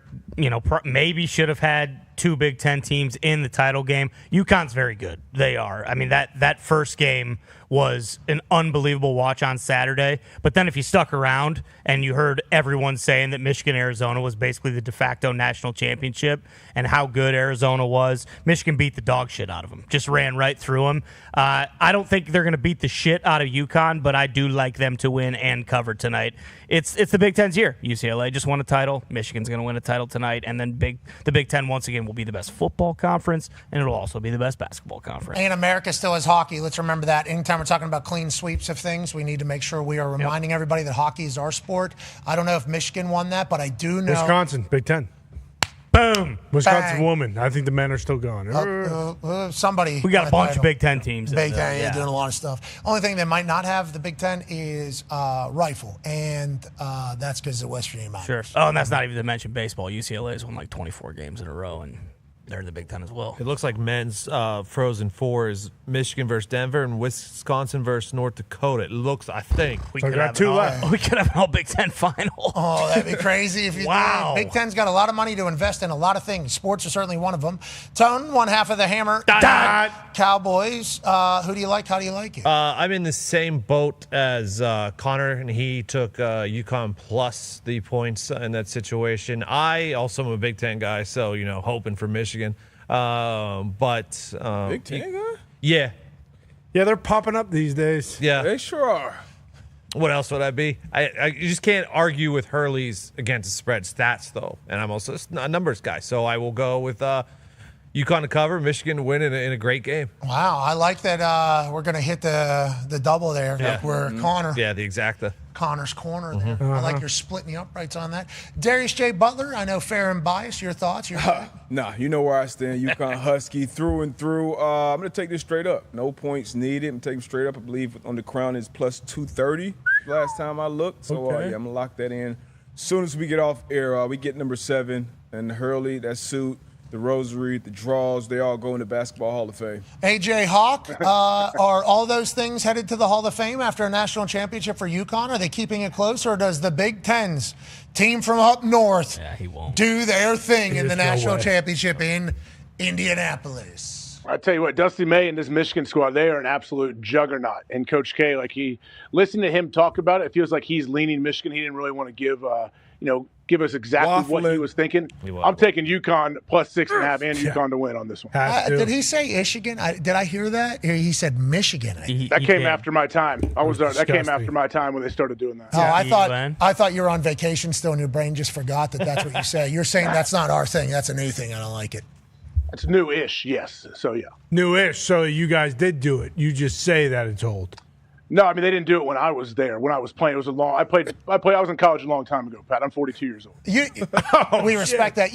Happy birthday, too. We missed a few. You're telling me the general, Bob Carpenter, didn't say Michigan, more like Ishigan. Am I right? Mm-hmm. Just not one time when you guys were back there? Don't say that!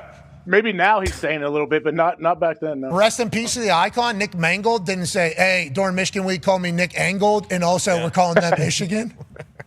No, I cannot recall if that happened or not, actually. Probably not. Rest in peace. What a legend. Yes. That was crazy that happened. Yeah. And it is a nice reminder that we need to enjoy the hell out of all of this. Ladies and gentlemen, we'll be back tomorrow with a new national champion. And you are picking? We'll see which one of the boys are right. What are you doing? Come on, man. Crown is yours. You've been carrying Big Ten's water, too. Like, you're not a fucking Big East guy. I am a Big East guy. Big East all-academic team. First year. Yeah. That was when I went to class. That's a good point, Bussy. Yeah. All right. Give me UConn. Plus 6.5, though, yeah. for sure. Plus 6.5. Not mad at it. Plus 6.5. Dusty May is good. This guy. It's going to be a good game. I feel like it's going to be a fun game to watch, though, if you can stay awake. Fucking better be. Staying up that goddamn late. Are you going? No. Is anybody going? I did my deal on Saturday night. Sounded like I will be there. Foxy Gump. Okay, well, actually, one half of the hammer, Dahn. Cowboys, Bubba Gumpino. You've watched the most college basketball out of any human that I know. Congrats on another great season. I saw that D3 boys had an electrifying finish in their national championship. How do you feel this one goes tonight, Gumps, and how do you think the season was as a whole? Unbelievable season as far as tonight. It's a Dan Hurley masterclass, folks. UConn outright. Wow. Outright. There you go. Man, the crown is ours. That's what Gump just said. Yeah, plus 230. I heard it. I'm taking plus 6. Yeah, me too. D3 came down to this. Emory, Mary Washington. He's got it. He shoots it. He tips it. Count it. Game. They win. Mary Washington becomes the D3 champion. Woo! I believe there was a deep 3 made on the other side by Emory, too, to potentially tie that up. Then they come down and answer with that shit. Unbelievable. What a moment. And that's what their one shining moment was. Yeah. It's March. What would tonight's one shining moment be? I'll tell you what, I never really liked the song, but I do appreciate the moment. What? So I'll sing the shit out of that thing tonight. Mm-hmm. I will. Have to. I'll celebrate what March Madness was. I'll celebrate March Madness strictly because this was post-NFL, post-Combine sports life for us. It'll be nice to relive it. It'll be nice to go back through those magical moments whenever we had that space rented out, Intercontinental, watching those games. People getting ridiculously intoxicated. Talk is going lights out at the beer pong table. Yep. With his lights out. And his just all the time? Yeah. I don't think so. He's a weapon. It's a good New England lad. And that's what March Madness has been for us. Electric. We'll be back tomorrow. Be your friend, tell a friend something nice that might change your life. We're in this thing together. Randy Orton saving the business at Mania. Tickets are somehow still available. I have no idea how that's possible. It's crazy. Isn't that crazy? That is nuts. Not for long. Not for long is right. Get him now. That's right. AJ, welcome back. Good to be here. I hope that one of the surprises may be Bob Backlund, maybe Fandango. You never know. Tune in. You never know. You never know. Tune in. AJ, you looked much tanner before the vacation than after the vacation. Yeah, I do. I agree with that. I think my spray, it peaked when I came on the show right before I left for the trip. I think that's why my tan peaked. So we got to maybe time it better up next time. I thought you did great. It looked like a blast. It's great to have you back. We'll see you tomorrow. Be a friend, tell a friend something nice that might change your life. We're in this thing together. Team on me, team on 3. 1, 2, 3, team. Goodbye.